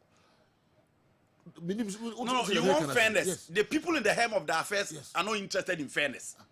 Yes. The RTU of football. The BDC of football. No way. They see what a football. No, say elderly players. Na basa bisi ho. Players there be more than 5 months. Yeah more. No more Cairo Krobo. No more Sankro for Gubasi. No more Zamalek did a match. Na player da. Na you bunny do already to watch go. Said we Ghana football there. And near my SCI, we are nobody says the job for say, Yenny Africa football, I'm aboard a coffee. He had the interesting. He had the interesting. It is a joke. Me know we are dream say. Oh, more that. Said, we can't could emotion. Last year, I can't lawyer say, and ran it. Say, Joe, we ABC will be in the history of football. Said team, anyhow. Now, you say, players will baby. And you're my couple match. Said, Joe. Non-existent. Who ya one season Penoma Samba. No Baba Premier. I dare can see I find no 1 billion. Or penny for your punish. Interesting dose. Which serious football nation will entertain this? Political interest in so cool. Yes. And to Bapiano in Sabia dear Chile. But say you. The moment you do that, you're born on ye. And until you're born, you know, everywhere in the game there's political interest in football. And then time and Mbappe PH, and you man Macron a bass on time. Until you cannot throw away the political connection. Carlos Bilardo almost palm in 1986. No, the Argentina president put in said that be on Tom Bass and Famano. It's political Jose Bolsonaro in Brazil said you. We are interested in whoever become the CBA president. So the political connection yen timin too. Which is go back. The days of Mussolini Benito Munna. That you mean Casimiano said you make us say the connection no, but it drew why you shed the bebwa your football no. Andy 1990 Nanka Cameroon Monfaru Jamilanko. President Paul Biya and CM Fanny didn't count. Okay. It is a joining in Asia. Share born now. Because is it Tunisia or Morocco, na Ghana, and so now you have George and Kobe. And so no political 94. Is it 94? 94. Tunisia. 94. Yes. Okay. So even the AFCON, your last AFCON, your G, send here, see uncle. Government the mind did that country. Yes. It is a joke. Ning na di see, but a see in the interest of the. No, matters of this as ACU say. Tima could dinsim. Tina me make us there be said you. Me didn't know me wo na unti ma see. Ah me dia me pete me kire ne say. Sa connection in Asia. The interest of what? The nation. But the interest of the nation, the interest of an individual. RTU omoba omuntimi to your players ka. Omuntimi to your coach ka. Omuntimi to a coach the match office match. 3, 4, 5 months. Your players ka. Omo base abose no be omo ba be yiska so beba omunya ba ya no bia ati na come na di place e come na di place omo Premier League say o tiram na tamalia muto bia omo go your homework here 11 wonders qualify and say yeah I don't know omo so crowd the same omo so the same no na tete project they say omo 10 months go no to your place project ba ko na aboya it is a do na nyina de ma obo premiership aboya na do place go train Ghana football there ya catch when you ready na mama ya say you are going to do said you football you did ya bro so how do you brand this for the corporate world have a sponsor biba let there's not come do omo na aboya na 10 months me madam for boy let me na mun to place nika premier one so amunya prepared for it and today say we a new chapter for 11 wonders omo league nim no relegation 13 almost na finally omo de koye omo back we don't want a situation whereby you bet play at 5 months play at 4 months players can who do omo training omo tete abubu yam omo tete pra game ni nyina a bad image to our football and they are 2025 our de anya serious into the yesterday they say omo nye focus no omo make sure say football no it needs good image and he have very good image to compete in the corporate world. Si esa akoye chiti se de da bia dada na ye na ukoya obisi ye kra ye boaw na nke ye nya dai football ne sa na ye na mote wa mote £100,000 $100,000 eno na ye football inti mo fo ne de na ye de to TV ni so afefefe na nya hwe it is because of money so wa ho bo anson ya se jo me boga na Premier League ne me ku ye ball na ni mase simple baby ambo bo matches no so mo hwe yie se mbo pitches aye papa so the kai season and 11 wonders omo premiership no you who pitch and am premiership match you know so your club licensing committee no somebody approve pitches on the bottom enti no mu be wura mu am bibia I say come pa next Saturday am for am call the nearest picture approved by the Ghana Football Association yamma kwa ba you know so mo abobo am hu pa na mo ba the season na mo wo mu no mo ma no ensign nsisi biom kra. All right, maminko Steve na yen hwe do no so abobo no kakra de ebre yen oba e ba beto so e wa ha we Kessben sports and when you go so ohwe Kessben television final was ready din edaso Steve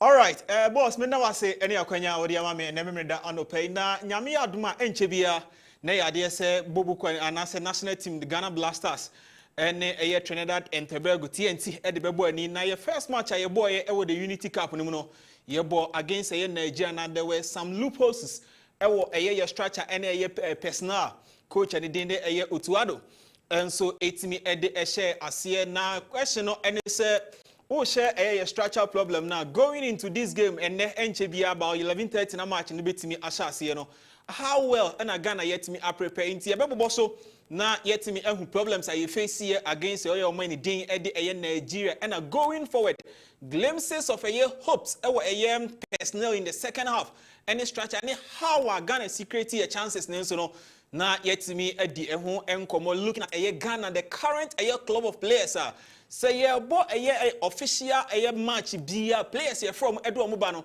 baby Ghana ya hoden ewo pa team no no 10-1 because of players na yetonsa ede from to betimi anya player Joseph Pencil Osman Bukari Niama ene Antoine Semenyo ene wonuma aka no ade so hu se Ghana strength na ya na ewo the wider channels na yenso yetimi ede esi aka na against Nigeria na ya ade se Yirenchi esanso abeka wide forwards no eho na wo share Ghana in the second half chances create ene nyina na he ena free enso ede ebaya ye betimi edi eho enkomo so straight yenzo yewram ewo strengths no so ede a Ghana the sequence I found so ede consider the first goal no nano go I consider against Nigeria na yetimi edi ne team no eho enkomo but structurally wo share difference no on your screen na boss na yetie any say wo share the wider channel no ewo ye left side hanoma wo fa ase hanoma it was 3 against 3 ewo ye ase ha nti wo be hu say Jordan ewo ha no wanya Gideon Mensah and Salis against the 3 Nigerian players. Ewe baby a circle at the amount. Tinkabe can say 3 against 3 there. Ghana and your crab on Samuel no Nasanki Yakuya Chini no Eddie Hun Comodia. Now a Nigeria na ever attack against a Ghana. And say Nigeria for ever attack against a Ghana and who expect it. So who far a back 4 because in the first half no na a 3 back into the defender. Yebaba Benya 5. Into 5 near Benyano. So who 8 me actual screens in so edia. Nanka wo enya Kamal Dini no abenya ayem Brantian Dane at the nations a defender wo share a year Brantian Dane at Razak Simpson so we don't Ambrosius and so everything about the run wa benya ayem Brantian Dane di Gideon Mensah and so away but in this situation Gideon idea say waba eba beta so betimi ajebo no it wo share ni mu say the structure na nke betimi ade agina akire hanom no wo fa ayen 10-10 one hanom of form hanom the two central defenders now are in power or parallel line so they are in the same position. And the question I be saying when he said no Sanka Branch and the Razak Simpson so one any two central defenders no in the same position so na be an come play desert on offside and can you met me akoyi ediama if says Nigeria for 8 me progressive ball ediama but the positionally na ya dey say one no at me play desert e onside ball no enso bet me ediaba and come on any ha no bebrebe na emom no come on do one no ya dey say boss ba bia a Branch and den Camara ejina ni space no any Simpson space no who expect say Sankie defend this side here ubenya Camara say ba bia nka ma draw e dia ma wa space no no obetimi aba ho no be defending what me close down that space no na south space na wo hu na se ebo play net me di nkoma e ho ni ba bia at the end of the day in the goal area no there's and so 8 minute ball no 8 minute edi eto atenam ti Ghana and na who ni say ye receive bet me every ball e wo hana space no and masan so draw dia ma obiem no and Nigeria for far ball na omo 8 minute ball across into the goal area na ya ball to the goal area nanka wo share ni mu say baby a Branch and den edi Mahmudu ejina no obetimi every honum and so etimi close to desert down because desert at this moment ejina Simpson achia wo her so obetimi edi ball no and so etimi edi ato atenama nioma etimi akoye and so edi amantinka wo her ni mu say positionally ngabenya Mahmudu so obetimi be close to down desert nanka wetimi ball no and so etimi edi afo until recovery rate ade say a Branch no entimi and recover in time. I'm close to that space now. You can't do who come on. I will 3 back no and so emua. Oye later. Emma Bono and so it may be seen a chair Bono 8 me Tottenham against a young man day at the Nigerian. Bon Tottenham we now who say Mahmudu. Eba abe close to a desert down. Bono and so 8 me at all at Tenam. Nanya no any problems are. It me FAC once again on your screen now who say Nigeria for in attack. Now question of where is the left back? I was space Hanuma. And go on says Ghana ye defended here. Anka left back Gideon Mensah.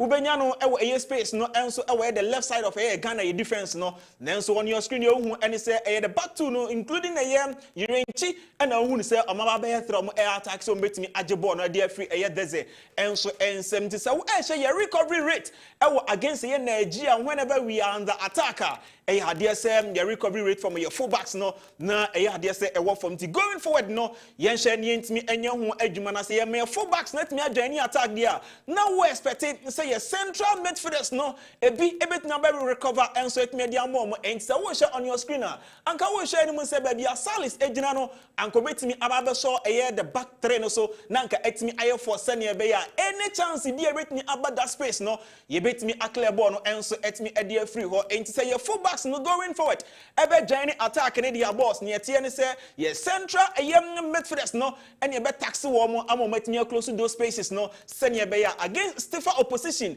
in a competitive game no yenko and so enkoja spaces no and for the opponent na omo ain't me hurt against Nigeria in the spaces and I'm saying fullbacks no ekwa no makoka omo ntimi and recover in time and ntimi defending those spaces no against TNT and then nyame admire hwe nim say betni improve on those situations no na nyoma etimi akoye ede amaya ne can structure any positioning any recovery rate ho ensensem no boss yan share Ghana in the second half how na yenso yetimi create chances men nyoma enso etimi ekoyi ede ema the Black Stars na me no edi kan edi nkomo no me ma wo ehu the club of players as ye kobo official match eya na yeto nsa ede efre wonom na players na yeto nsa ede efre wom no wo she majority of Ghana ya hoode ankasa currently the current Black Stars na ye won dia eya na eyententen one wo players eya the white forwards no ene ba bia ya na ya hoode enso etimi ewo yie pa na in the second half adia ba ko ehu ye ne said there was a change in system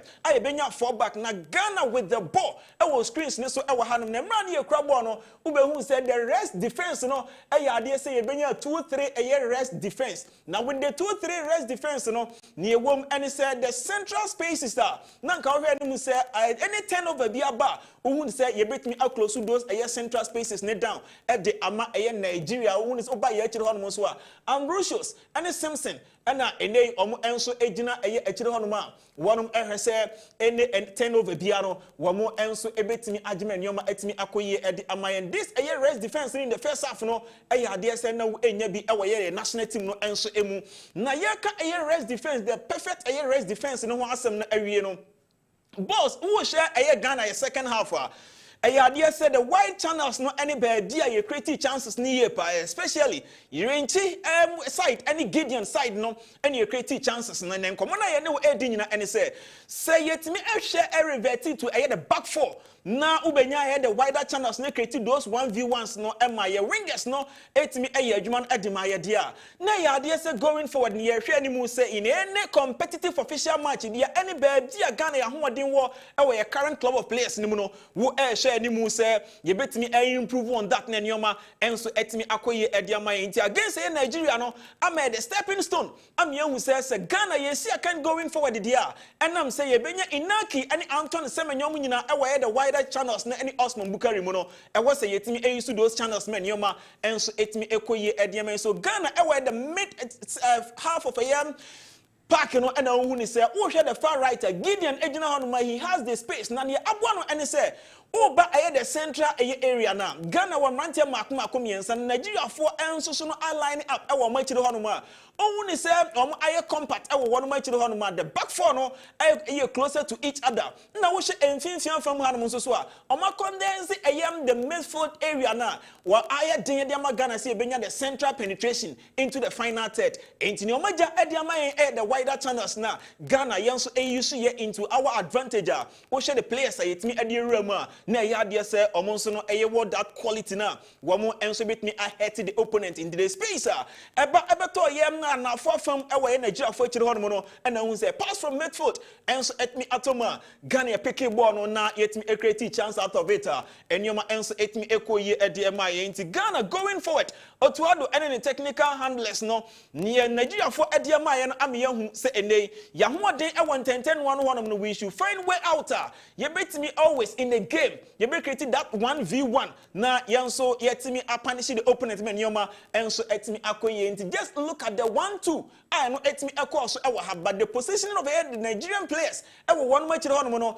e level gaps e the wider channels no at the Ghana say any winger bia ana attacker and I say fullback you be no benya ayesa we say the fullbacks no ebetimi abo manim no ade say ombetimi use the wider channels no men yoma enso etimi akoye area mo man den ede Ghana and say overlapping and say underlapping and your fullbacks no ebetimi ade aba we are looking forward say the chances you create against Nigeria no ye betimi enso so no use into our advantage men yoma enso etimi akoye ede amainti in the second half against Nigeria no ade say the center of the field ne there womo enso so etimi very compact ewo honoma no mo entimi those spaces no enso ewo hona na the wider channels no and na yetimi use into you could see say ya DSM the width no yetimi keep the width no the abrante ni dini yirenchi any Gideon enso etimi keep width no normal creative spaces no enso etimi ewo men yoma etimi akoye ediaman ye di sankomo we ni nyina no so no say boss no ebetimi akoye the wider channels na you need a center backer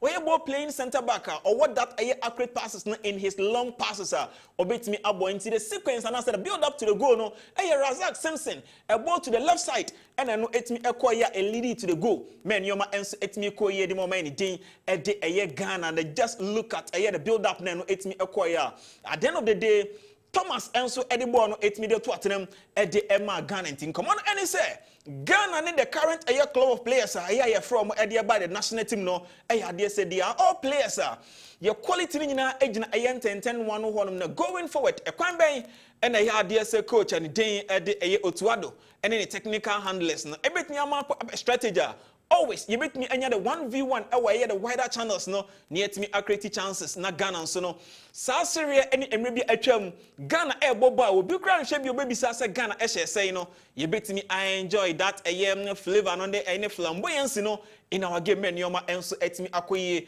e dey amoma ni din e dey Ghana boss. Okay. Steve the abre no weaknesses kakra ohuye Ghana going forward, the authorities know it me a year. Yemra name to us on farm mama way a final whistle media memin de be a day ebro way every MC Malik or say aside the unpaid salaries that Mr. Mustafa Yusuf is implicated as a then sports minister. He's also behind the amount of money that was spent on the stadium renovations. Whilst we have to be considered by CAF before we played our matches at home. The money spent during the All African Games created a dark in our football. Mr. Mustafa Yusuf has to be questioned for that. RTU and 11 Wonders are all teams from the same father and mother. They can't pay their players' salaries, and Didi wants us to discuss their comeback to the GPL. No way. MC Malik na to two-way ede ama DD Akumadan Senior High School. Okay. Meba na ya bedin komo kakra ye called Gentleman Dental Clinic na mene Alberto akodin komo Albert Siam Ajiman na oye kasama for ede ema Gentleman Dental Clinic. Alberto akwaba. Yeah, Sergio. Se oye. Nyankopon do me ho ye fa Sergio mpacho me gidi se won. Nyankopon do me so me ho ye pa. Nyankopon se pa. Esin ho here. Boy komo. All right. Gentleman Dental Clinic. Mr. Eric Frimpong, CEO of Gentleman Dental Clinic. Odinchia esimi so semi fama Ghana fo nyina etie na ehwe Kessben television ene Kessben FM live ene anopay. Na de ye kan say Gentleman Dental Clinic eye dental clinic say ye ka ese ho asem a ese se ohwehwe ye kira kwan san say ye pese wo de ye o dental clinic na woni ye nante san say yen call mandate ene say Ghana ni bia owo oman we mu no ye beboa no ma ne se no afa ne ntoma pa efra say ese egu wonu mu mako no ye wo ho say ye bebo ese ne ho ban de edi kan na ye oral education de to so mienu e de aboa oman for said ye be ya wo be hu kwan a wo be fa so a wo de wonu mu na o se no apomuden no e be fa so san say ese ne ye enipa animonyam ese yensre emfa ntu kwan enti se ese ohu se de obesi apampa ose no obesi akrokro no obesi edi ese ne ni ya ono so be hye wanimonyam ewo ebra wako enipam enti Gentleman Dental Clinic de ye kan say bibia efa ese ho eno na ye examination and consultation service ho ye tooth replacement se ese ne etu na opese ye nhema no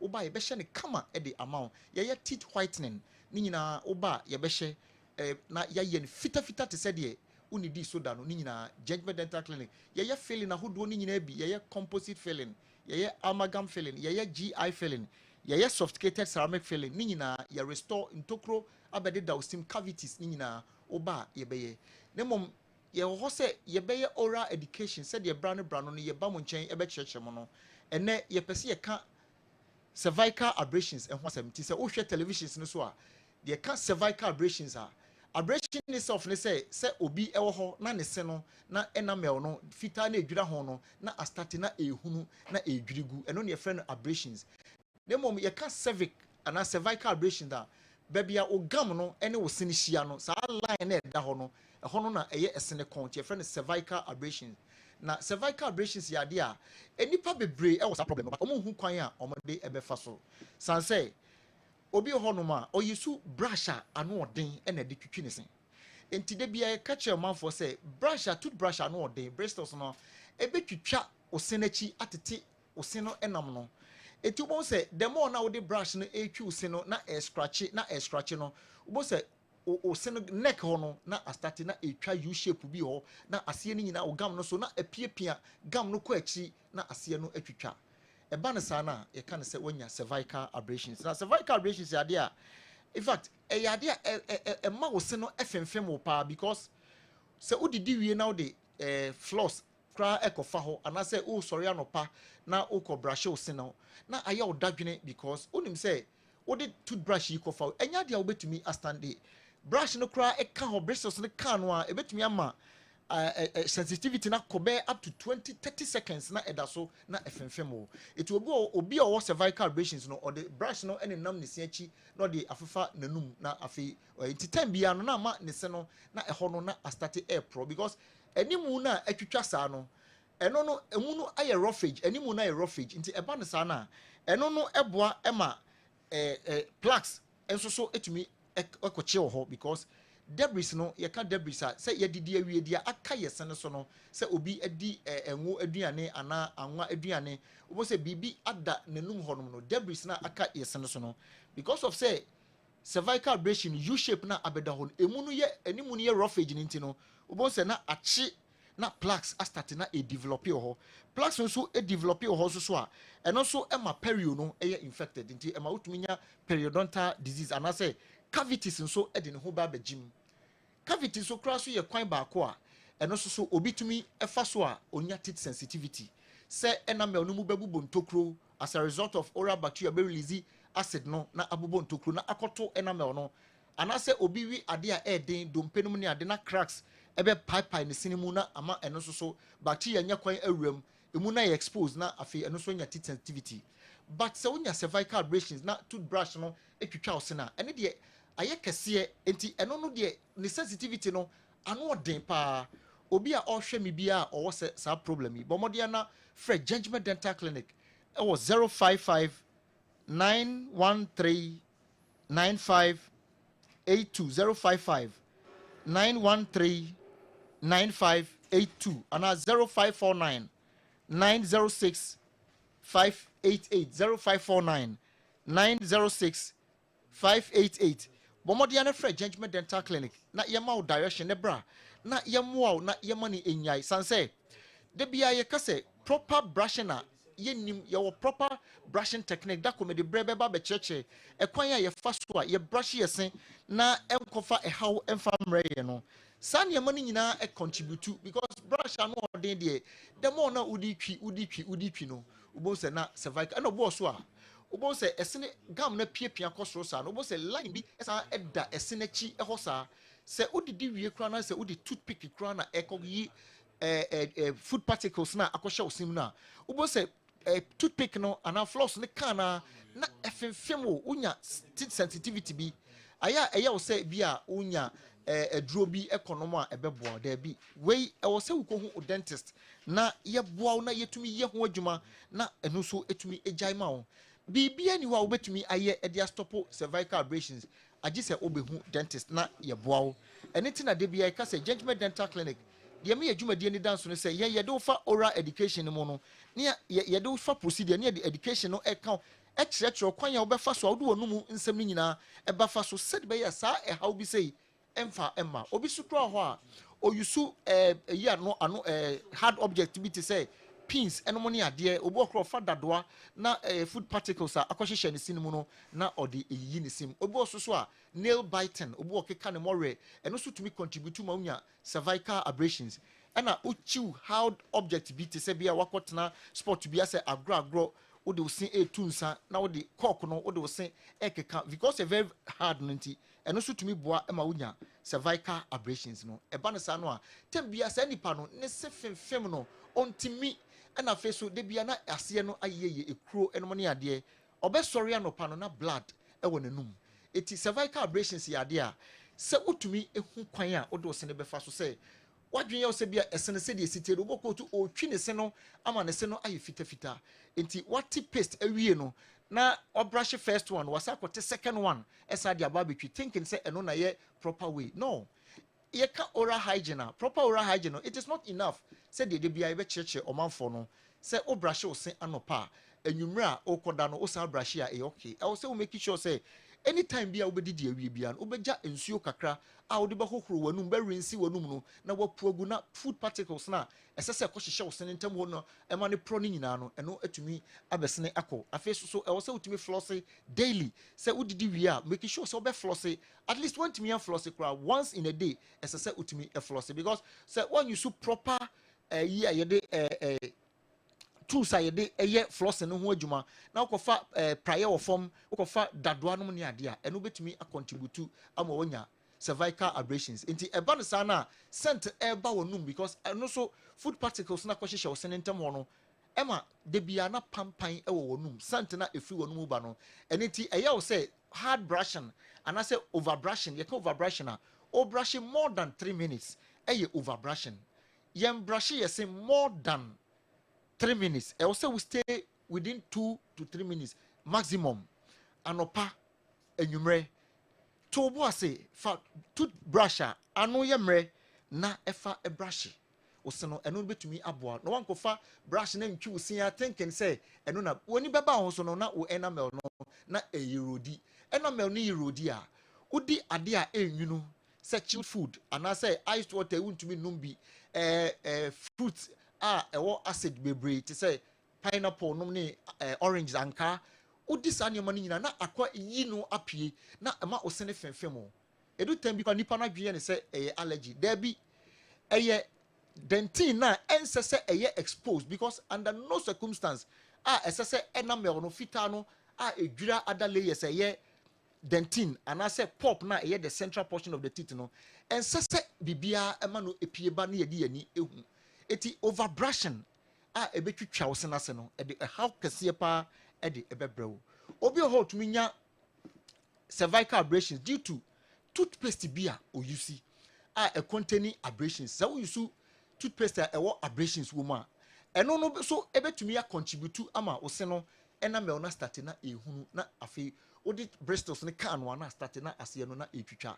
saniema ni nyina nima ye nimu nti enama ye koye saniema nti ne say Oba Judgment Dental Clinic, ye examination and consultation service or ye to your boss e de wo fam e kire said ye eseno ni dwumas dis esi titie e kwan ya obefa so a eseno obekrakra no obebo ho ban na eseno enkofa e haw bia na ebegu wanum obedi 80 years 90 years na oseno na egu wanum kama ye wo Kumase Bantama Abepo Junction Total Filling Station or Judgment Dental Clinic ye wo qualified doctors any nurses into your dental team no de bia ye ka se bibi kra nyansi wo osinimu a ode bra na yen examine wonum nhwe de ekoso na ewo num no ye beka ni nyina a kirewo ye de mfidie be wura wonum ho na ya hwe ni nyina na etumi e de aboa na se how bi nso wo mu a ye de wafa proceed se woni sika kra ode bomode ne bra Judgment Dental Clinic na ye found to payment plan so akwanya wo ho se ye be ma okwan amotua no enkakra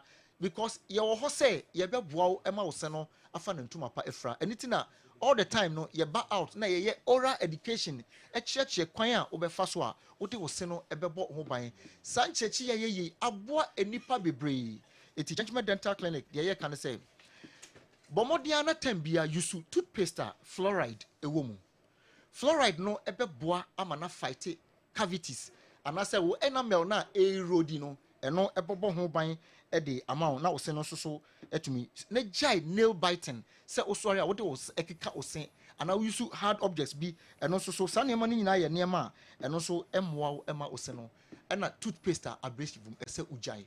Okay. Your numbers here 055 913 95 82 055 913 95 82 and I'll bet my friend was 0549 906 588 0549 906 588 your Accra main lorry station ho Nungwa main lorry station ho Accra and your Dome Kwabenya atomic down roundabout no so oko Techiman for motie me ne monipotemu no nyina motumi de moni ache magazine road eho Mampusi junction eho and a Gentleman Dental Clinic yewo takrade eye banchase Tadisco down eho ene yewo oko Koforidia Gentleman de central police station no na ebon ho pay oko aflawo yɛne Ecobank ɛna wo the same building mu main road na wo de kɔ border na no pɛ no ne mom tamale ɛyɛ tushigu ɛhɔ ɛna Gentleman Dental Clinic yɛ wɔ yɛne post office no ɛna ɛhwɛ ne mu Kumase ɛyɛ Bantama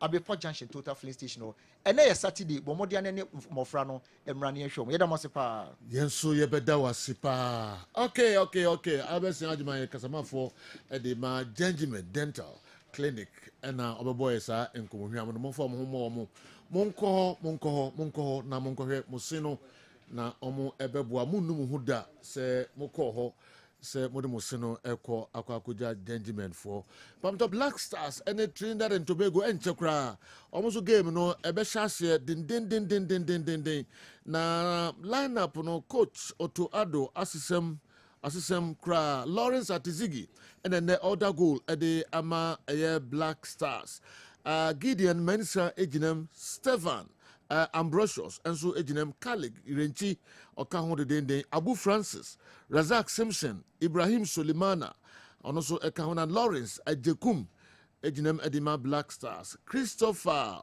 Bonsu Ba enso eka ho na Jordan Ayew on the captain ene anope edima Black Stars Mohammed Fuseni Gaddafi na oka ho du baako amo ejinem de ama Black Stars against Trinidad and Tobago.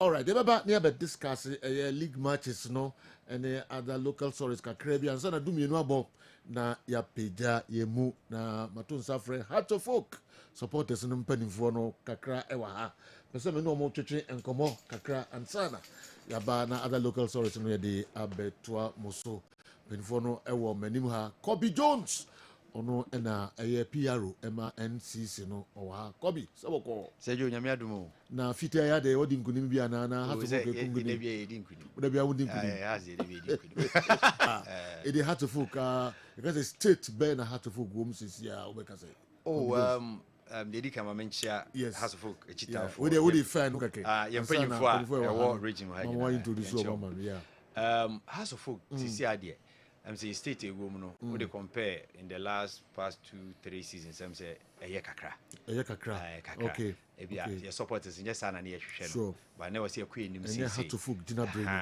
but you improve sure we are hoping say after this season no in a respectable position we'll build upon it next season and that will be the target to win the league that will be the target sure next season the target any board for no any point for a meeting ya chair mo na person home vision or much some target to win the league supporters say target to win the league and in the also year boom na yitimi win the league the team no access team no share short force kakra but we also here augment the DB hishim was also team na ya lateral ni here support kakra midfield any attack you say you been a strategic signing players be on bema sign so adi hunu say jo say next season you person league you beat me agenti ubisa you state in the anya bad Kasim na etisay deputy PRO obo ada ma ye de nyankopon asipa say as did na agba form kakra maybe Heart of Folk say the nimo chapter 9 ye did bia say the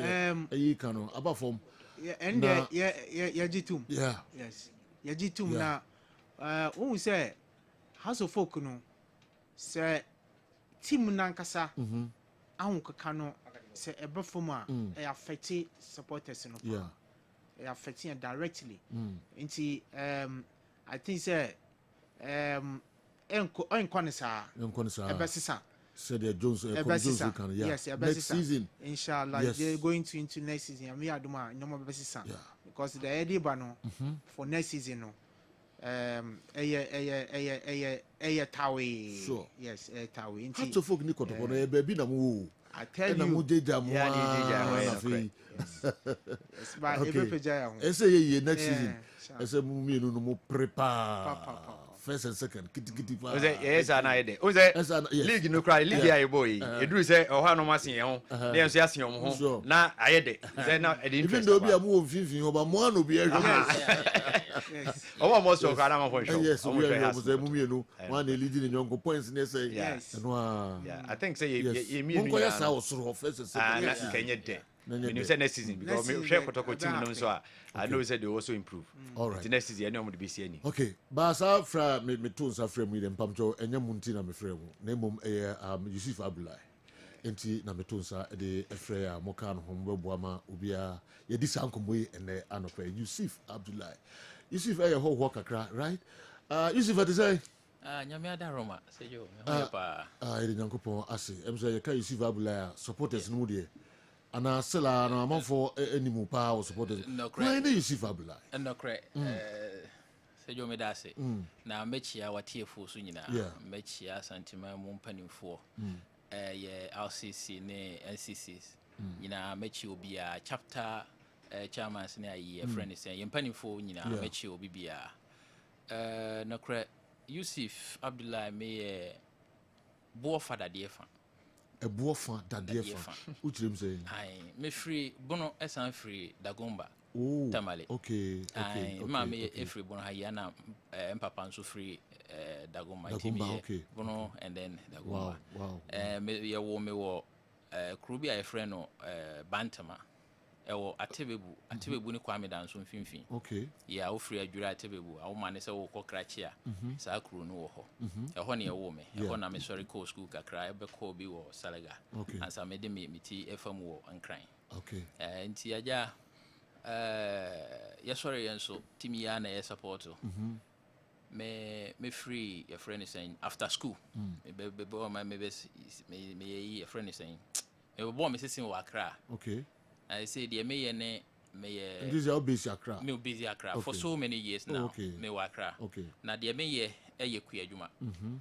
That is one. Obi me ko be na me ka. Davi. Okay. E will be. All right. Me ye kuya. Me ye livestock farming and then what is the name? Crop farming. Oh. Okay. And me san ye transport business kakra. Wow. Na me mean you know so ye friends building and construction. Me a company Abdako Ghana Limited. Wow. You see a dime. Wow. Nti oko ayi kra e frɛ wo sɛn daban. Oko daban a yesi warehouses bi wo ho. Me na me see sa warehouses so me workers kra wo ho. Emuye. Wow. To be sa Yusuf Abdullahi. Nice one. This is me. What follow how to folk achepa? Ache. Say jo achepa. Emrebe no sha say emrebe. Love for how to folk. Yeah, na me sha. Emra me hu kasa. Bonjo ngomo aye di me ni Yusuf Abdullahi di sa ngomo because me na ntie say opeso opre NCC kunya no panimpa odo ma no ɛhɔ ɛna ɔpɛ sɛ ɔkɔkɔ pre saa akonnwa no na ɛno nti na meto nsa frɛ nso ɔmmra na mene ni nkɔmmɔ kakra na afei yɛmfa no ɛnkyerɛ Hearts of Oak supporters no nyinaa sɛsɛsɛ Yusuf Abdullahi ayɛ n'adwen sɛ ɔpɛ sɛ ɔkɔ pre saa akonnwa no nyame yɛ adom a tam bɛ na ayi ne ba so no elections committee the modalities in Beba. Okay. On the Beba. Okay. I'm sorry, imagine say your boss is in the year. And season is almost a year. Okay. Nti anu nti na me Yusuf Abdullahi edi ho enkomo no. Pese Hearts of Oak supporters ni nyina on bebe dam ano na oboa ma club no etumi etumpo. Nti na me ndi sa enkomo yi. O love for Hearts of Oak so ehase mrebe. Yeah, say jo ehase bra masori amahu kasa hu said ye yesiesie ho fa. Yes, they will. Yeah, they will. Okay. Now, the cry and I say, yeah, woman, say, me need him be a wanting, I can't Hearts of Oak. Wow. I mean, here live match be in free country be so that apart from Hearts of Oak. I see. Oh, yes. Then as I interest in the buy, then as I don't buy. Actually, Hearts of Oak do reman. I said, na me sorry no na as me was zeal be wo me mu ana me target be wo me mu a me say tiama me ho. Okay. Na any Hearts of Oak ahotedin na be say. Your friend said, Hearts of Oak never say die until the bones are rotten. Yeah. And after the oak tree, and also according to history, no, and okay. And tina sa din akese me nu ya team du kura no e ma menya dobi ene ahofama bi ma sa team no firi me kura bremu na me support team no firi ma kura sa be kan kran still me da so okay enti Hearts of Oak dey in fact media ache pa ache efa your friend is saying ebeta do no more time can each no more time eba ayia ba your friend is saying obu adu no more time nyina ni nyina no che say me di team na chi a na eba no say yenso yen mu akakra ne saa nneoma na nyame adom yetimi ye nneoma bi kakra ma mutumi bua oh yes for sure eno dia bia nyina na bedadi ana nyina ankane kra o ye me ye bibisa na so fa me mfoni a me mpene nti ne ya me se me be pre mpanindie yi ebi wo ha na wasene me picture bi so oni aka sa dai wahu enti me megada ya nya ba komienu bi a me dia ma media for na omo so e dey tutu mu amoma hu say your friend say has of folk no me wo mu for long time nya fe na me ba enti no has dey ya wo mu for so long and I ekun so but oh yes yeah for sure all right yes na edie na masa adwen aba otri mi sa fe dey what the team na chia from kola brim afi dey opese has of folk supporters ina no oba penin pa odo mu ina no dey na e ma sa dey about trim so so me da say sejo abo trophy o se me suma ni mani yeah uti akira e sronko e na wo mu so e sronko na meti akire hwe din sabe mankowura mu a menya ho asem ka nti the as going NCC no me de me ho batom honestly na me ni adwen bia say me be pray to me bi but na has na me do no na as enkoye no na mpese me ho die nti a etisa na afesu na me san wo ayi bi se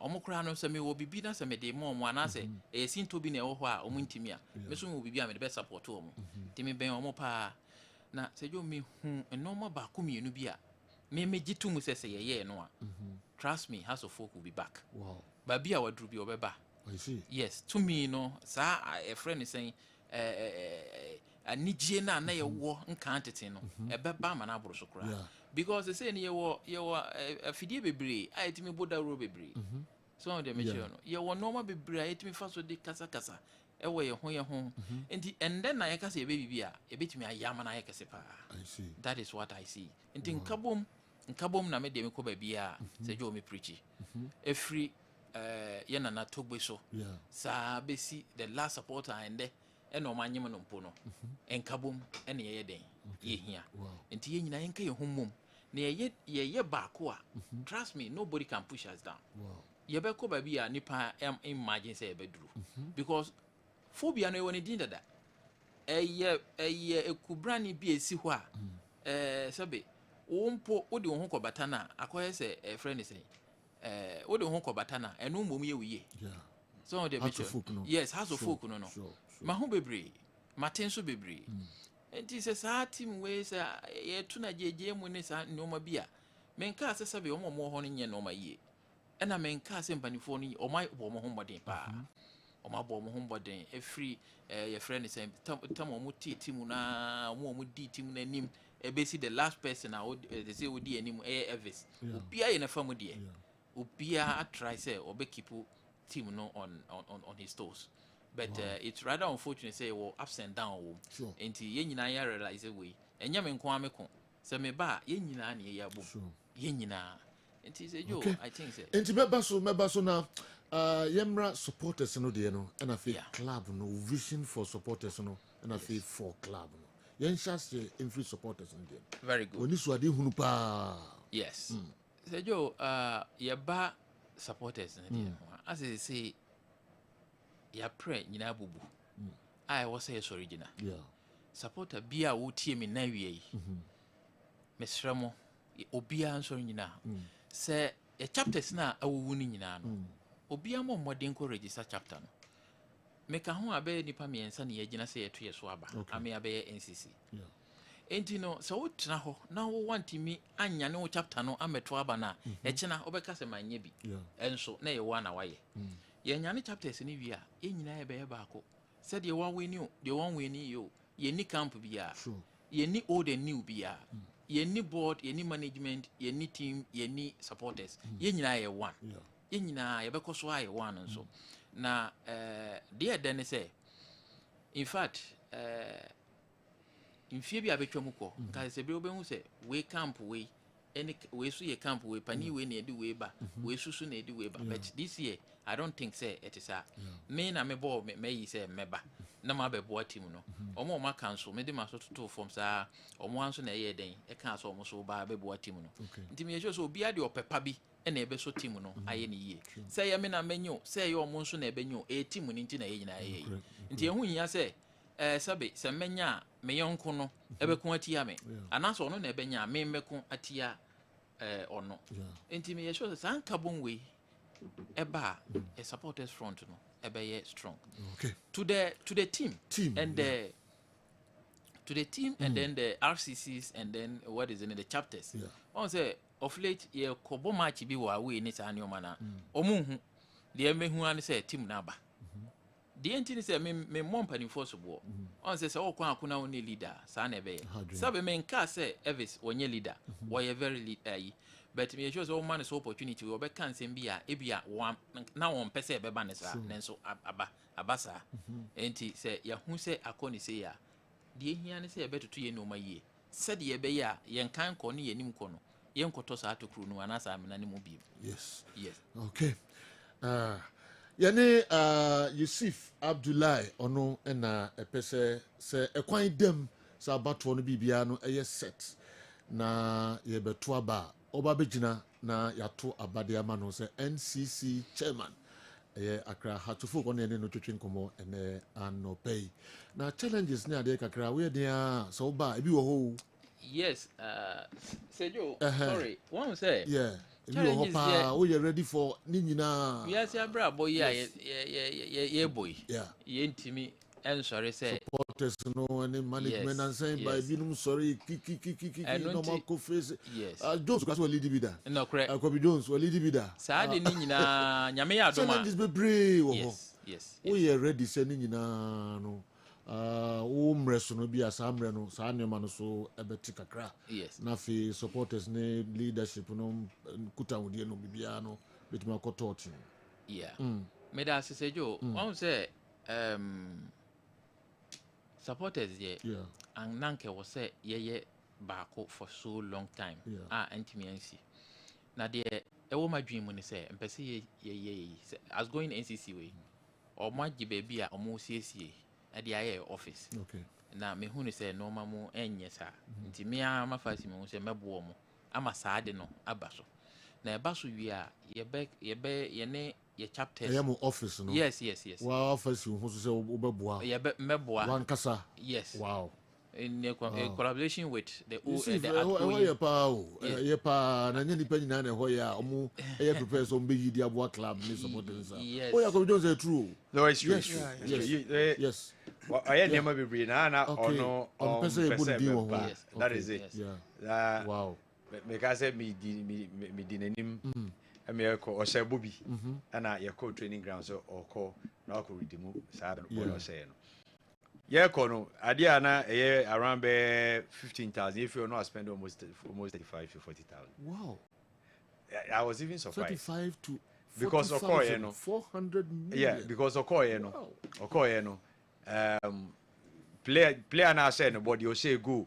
Or say oh goalkeeper no say the money be. O coach where you say money be. And the fan say one will be 5,000, so it will be 1,000. You understand it?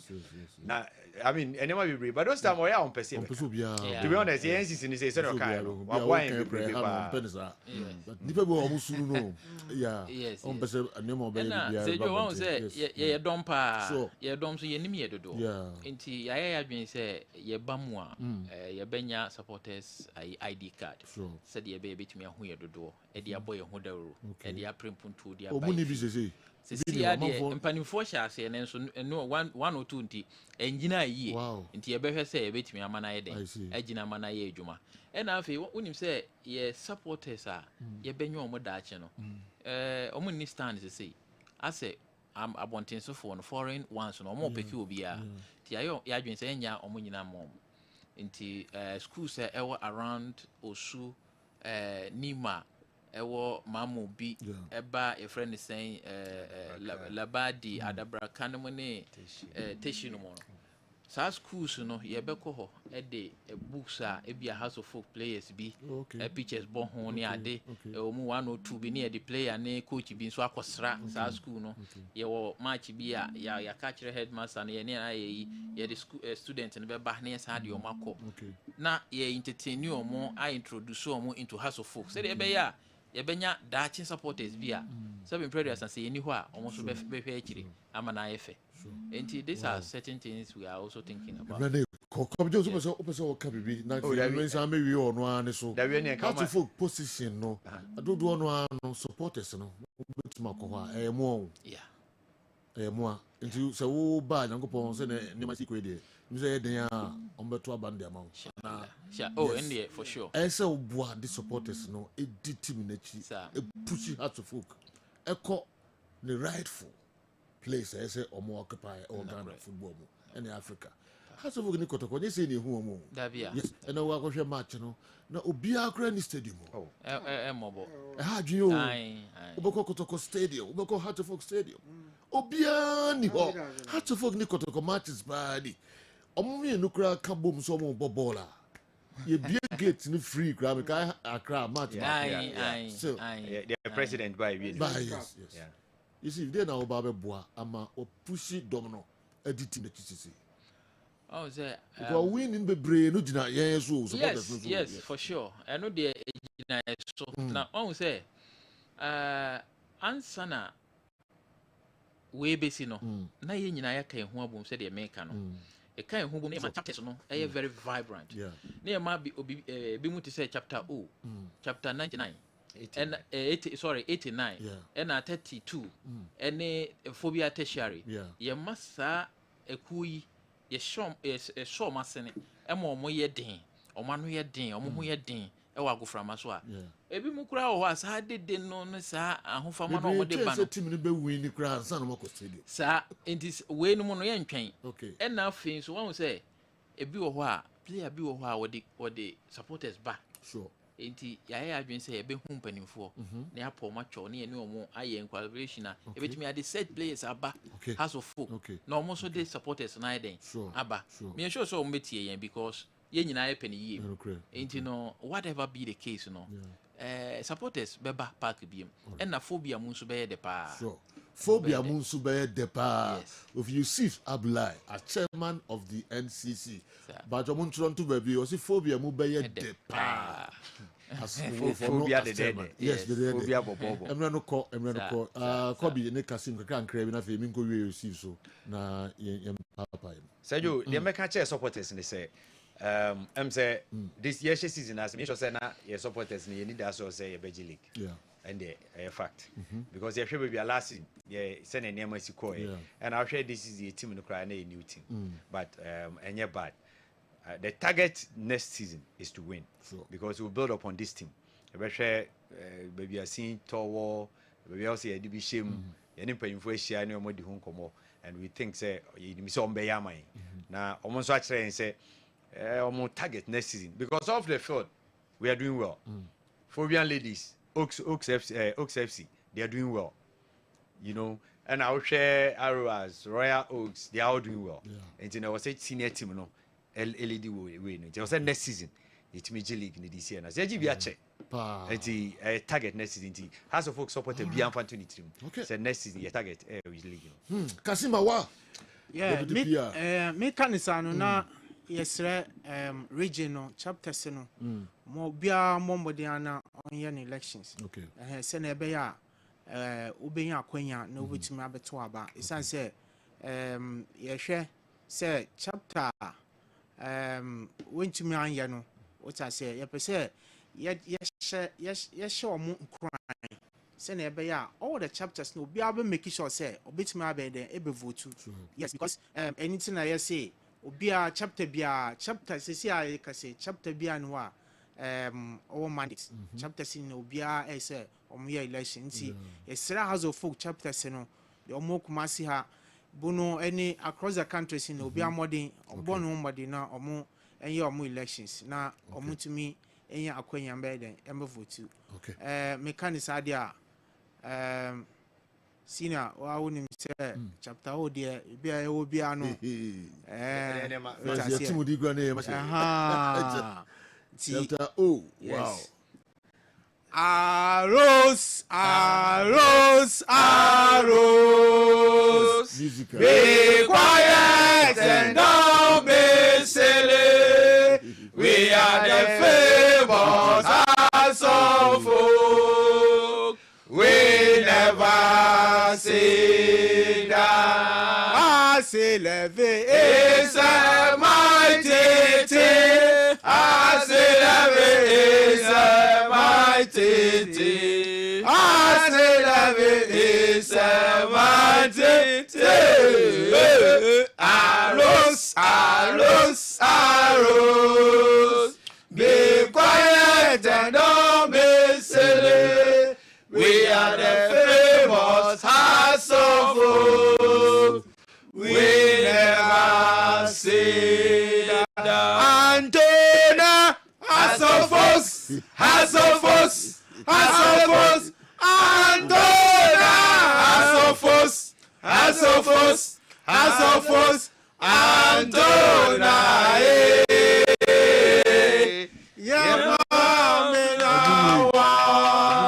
boom na mo tuna mo doso a hu ano mo di huru nkofo but supporters no mo ATM from outside ni nyina me gina ba ko messages no doso pa but me kan nyina ma me kan ba ko Zekov Mohammed or a known supporter how to okay and odi we and so aba na others ni nyina Mr. Mpato ni omo kan nyina no Zekov say, Chairman, Chairman have my full support per his vision for the fan base. But if you work the talk, if he gets the nod. Yes. Okay, that's all we want. And again, he should also make sure he brings the past chairman on board so that we can get a strong force. We in Kumasi will make sure we do our best for him to succeed. United. We stand. Zekov Mohammed. Zekov. All right. Incoming NCC chairman. Yes, sir. Oh, final word. Mobia. Sir, ye kasai nina no nkabom na me de nkabom no ye kabom wi a bia ni ho. Na asedan so na me de mo bia se obia nso ase ne mra wo tie yen. Na nina ye phobia nkoso na phobia na ne pese ekoso mo bia ho to no because at the form panimfo atuturu pa editim na ji a in fact omon na nso omuntimi nso mbeka enti no at least say panimfo ba bi ko no na ekọ nkodadie mu enti omo me yesro omo so obia ensori omo register omo chapters no omo me to aba no said ye be ya amana ye fe na enkoye se ye wi a nsam ewo ho bi nti me do bibia ase okay bibia enso da wase pa enti no mo beto aba mu nyina mu nim Yusuf Abdullahi ono na ese moto de mano na obeye NCC chairman the ideas will be bebre onipa bebre trim na ideas the only trim ni obesan agi ni boto masan dia bo bebre no na pa so benya bi duru ba bi a mu hia san kofo no mo di team no nim ya da super for coming ya be san no wadi nkomo pi NCC abra before say beto aba no wadi nkomo more and after that so we say you to and suffer all time we not time there my any edin bebre pa all right remember the most for coming then Kobi so name penny for me na buy now so na house supporters okay wait Aminu Aminu Osman RCC organizer Sergio me me ta so folk okay tasu do ava Kumasi okay me Tony e ba be comment ni okay me ha ko to for pa phobia na Sergio so phobia phobia master Sergio is phobia master never say die okay all right nice one okay you better to also Kessben television Kessben 93.3 Kessben 92.9 Accra DSTV channel 364 Go TV channel 121 say Emre Adu say you league matches no and so emu kakra league matches no emu you behwem kakra na fei ya de djuma no aba awieye Andy mumra na you league matches no emu na afei dumienu eba holistic news and so twaso de ama yen ene eye hwan birthday ene eye Jabin Rural Bank CEO ene eye ne birthday ma yen wish a happy birthday Jabin Rural Bank CEO ene eye ne birthday mpamcho Elder Augustine Awure Damwa ene eye birthday on CEO adi Emma Jabin Rural Bank. Yes, Elder no. Elder Augustine Are Damwa on CEO adi Emma Jabin Rural Bank PLC.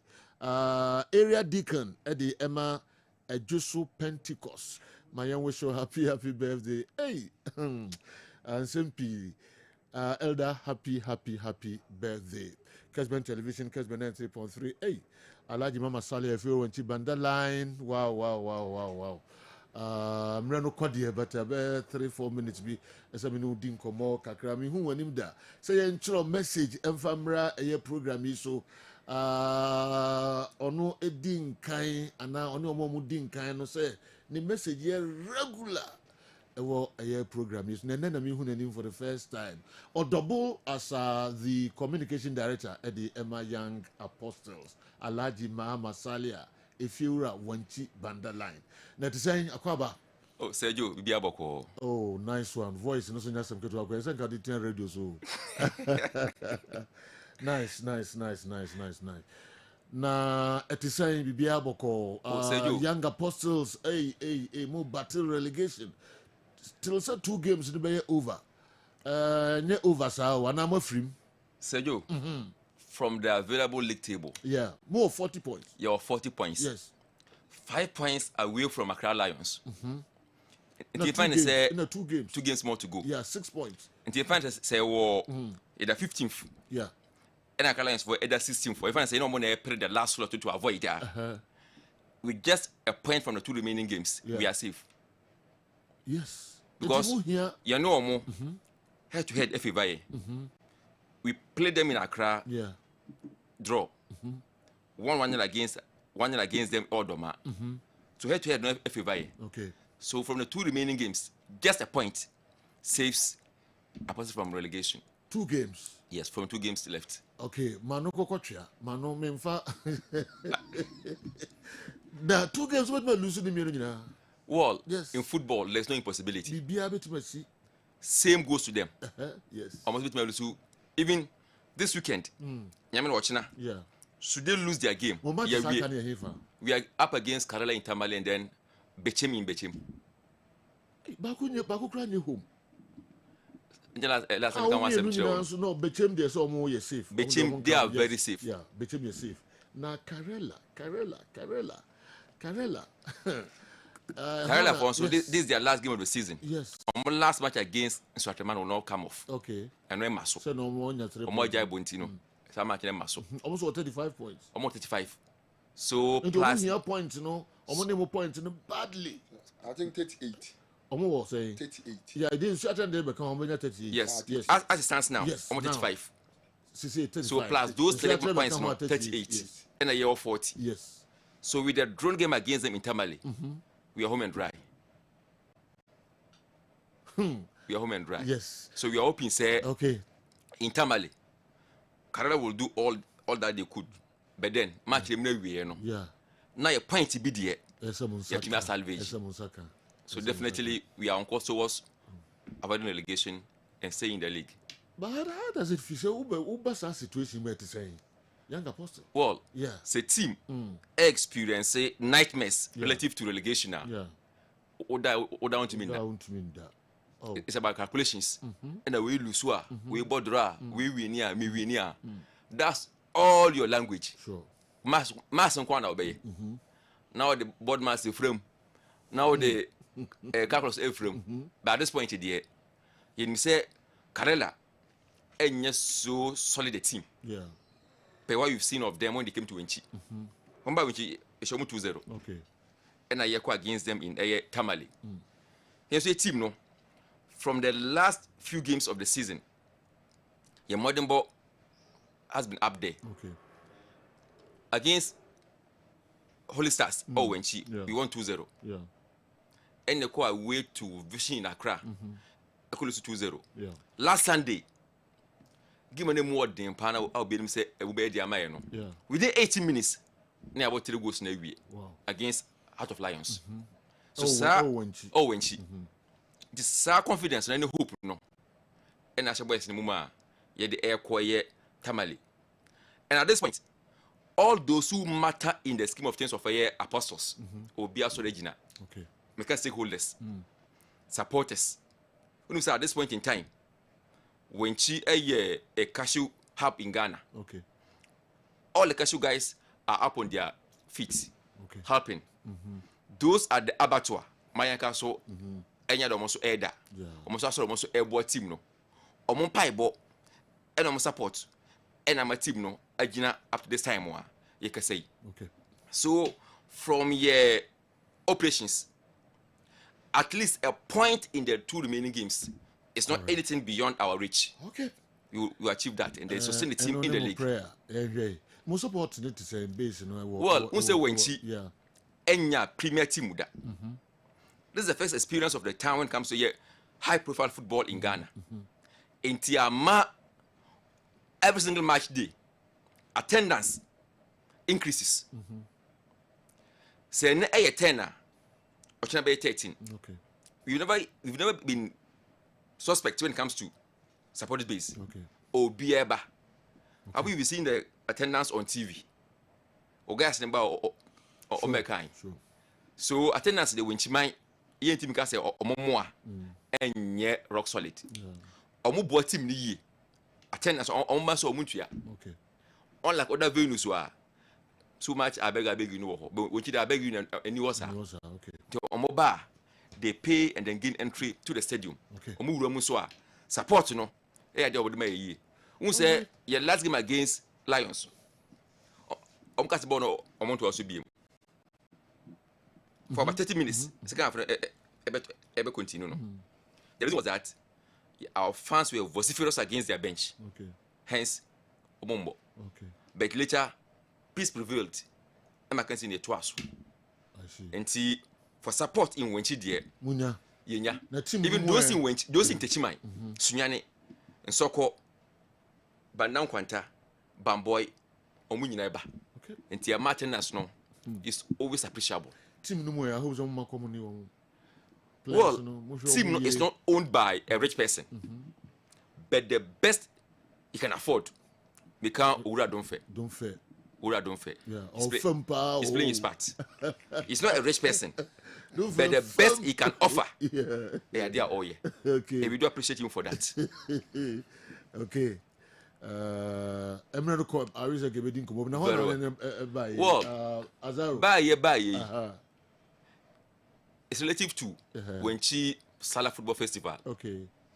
And a day, a Juma Bre business unit. Okay. Say games we. Yeah. In M1 Abbey. Okay. Salah no a year on the 6th of June. 9th to 15th June. Salah games no ever so when she. Okay. Over 30 teams and take part in this championship. Okay. And as part of the promotions. And I may be do a year's Kumasi be more. Okay. Yaba Masway. Wow. And promotion no. And one a yegusu. We also a year Moazaro. On a year CEO of a year Azaro Sports Consult. Okay. On will be a games no office. Oh no, okay. Is it Mamin call Azaro Honam? Yes, Hoka Crab, a boy and Comoka Crab, then a coso, a team saying a ball, a mrebang, a hen ever born on the sun of Manino. All in bare 2 minutes now. Young fan pide. So, sir, Meda was a woman Aquania. Edi kan Mechia Wanchi Chief Imam, Municipal Chief Imam, Imam Isa, and an near Tosso ye Wanchi Mai Hene, or Sajefo Ampim, and Yan Amwampo, Tabrako the Ted. Okay. And a Wanchi MP, Alaji Seidu Haruna, and a MC in so Mechian ye, Emma Me Gloria. So, Sejo Meda was a beam, say games in the every year be a basso. Ewo Alaji Beni Park. By this year, Bebo, ye drew semi-finals and they are called a Wanchi Sports Stadium. Na yakwako twaso. 82 teams. And they see a kind. Na Yameya Doma, Yawa de Edi enemy. Ye be balloting. Ewo Wanchi Astro Tefuneso. Nti ye bompa say Yamema Jumadi no Kuye. Okay. Na yesterday Wanchi for also say Momboana Jumadi in Yakama. Na Wanchi Nyan and Tomafan Empira. Okay. Until you say basso da bensa sisubium. Na me ya adoma. Ebe basso on the 9th. Next month. Na ya ko on the 15th. Oh, so time bebre. Time bebre. Okay. Until ya kra no. Ese ba ho na be capture na me ko so. Yeah. You show no Kessben television so. Yeah, ne production for Eddie Hong Kong. Ni Hong Kong pa wunya. So definitely. Yeah. Ebe ba ho. The cameras in Beba. Yeah, Emre no Alhaji Mama Sam. I'm told say Osanso sports analyst kese pa. Yes, I say to Safro na any din komo pi. Ana fi sunyan zungu so kai. Okay. Yeah. My body. Oh, body okay. Zungu so the na na wo. But me catch. All right. Yeah, that must power for coming. Nti e besa din komo bi. Sem pa cho committee e ya adwuma no mo do so nti ya chie omu nyina. Seriki match boni, coach Dugu, Kaskola, pound sterling.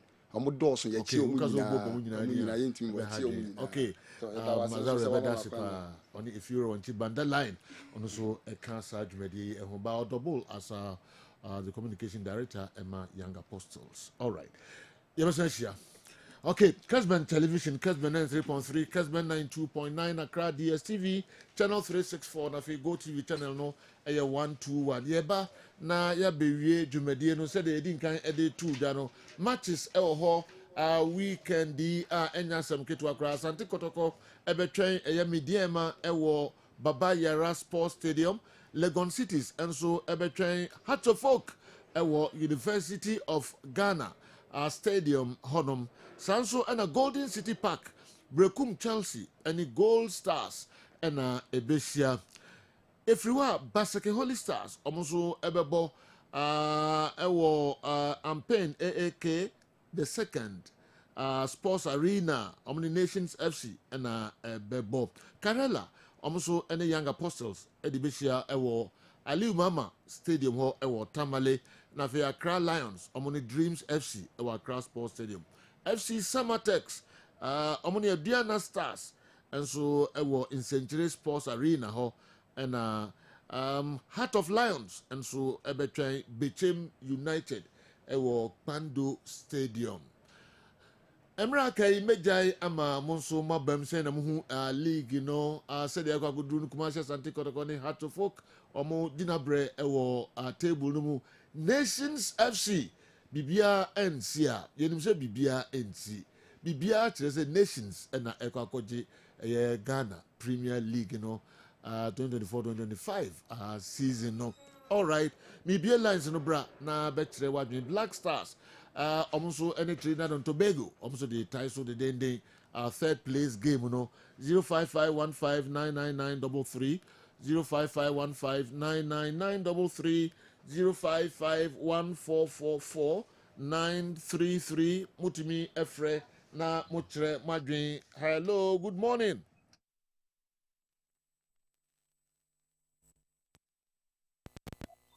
Morning.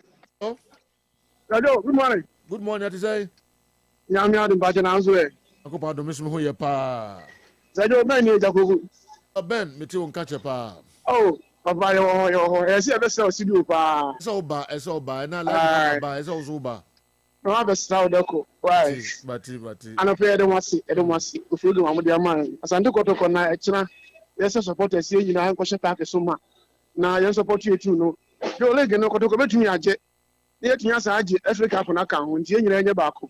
Timi se du ne abusafo nyina me che o mu nyina. Se yo nyame nka ho. Osi Kotoko betumi age league no. Yes sir, you betumi age league ne pa. Nations be lusu. Oh. So mo kwa we, mo kwa we. Omo nyina ekwa ya Nations eko Holy Stars Basake Holy Stars. Sa ba bia ni nso ko. Ono nso kwa we. Ono nso kwa. Nti e pampa ya se e kina Kotoko be wi ni. Ya kan de. Kotoko mo bo na aka na ma wo. Okay. Yakobu ebeda sifa. Anafi me patro mintimi nsan enhwe wo message no. Messages about ya meant me and kind of pam. Mo fan chemi. Hello, good morning. Yeah, good morning. It is I. Nani adom. Patro ka se free. Me ka se free banku, Tetre banku. Okay. Yo, yentie we. Your friend saying. Your friend me adom. Adom ye tie pa. It's Kotoko ma no Kotoko wini hands down. Kotoko ni media mano. Yes, Kotoko be wini. Okay. Now, when was the last time I was stadium here, Kotoko? last month. Say haya o banku de say haya. Aye. Nti a munya da mu ye nyina na montan mehwe asante kotoko. Why? Okay, yemfa no so NC ha na me come next one meet ma for be bakon aka ho na pege mu ma holistic news and so aba. Hello, good morning. Hello. Hello. Yeah, good morning. You can say free. Hello. You can say free. Because if you equipment Adam Robe. Okay. My interview you say. The from Nanaba. Nana you. Sergio. Kotoko match na wam kokobo Sunday. Yes, let's say one fa ya abota sinkobo. Na wam ma won na so ma FA Cup na Cup ne de ye dem bia nation ajewie. Dembia, yes, Initian Jerry. My feel we crap from the papa, Nasam Kitokra. Okay, young fancy her now, holistic news and Twasso and Fa and my the live commentary about the Afa games Nina and so will be in a feed and free Hakra. Yadamunina say it was animal at Transibum Yamayadma Edrada. Holistic news up next. Pause.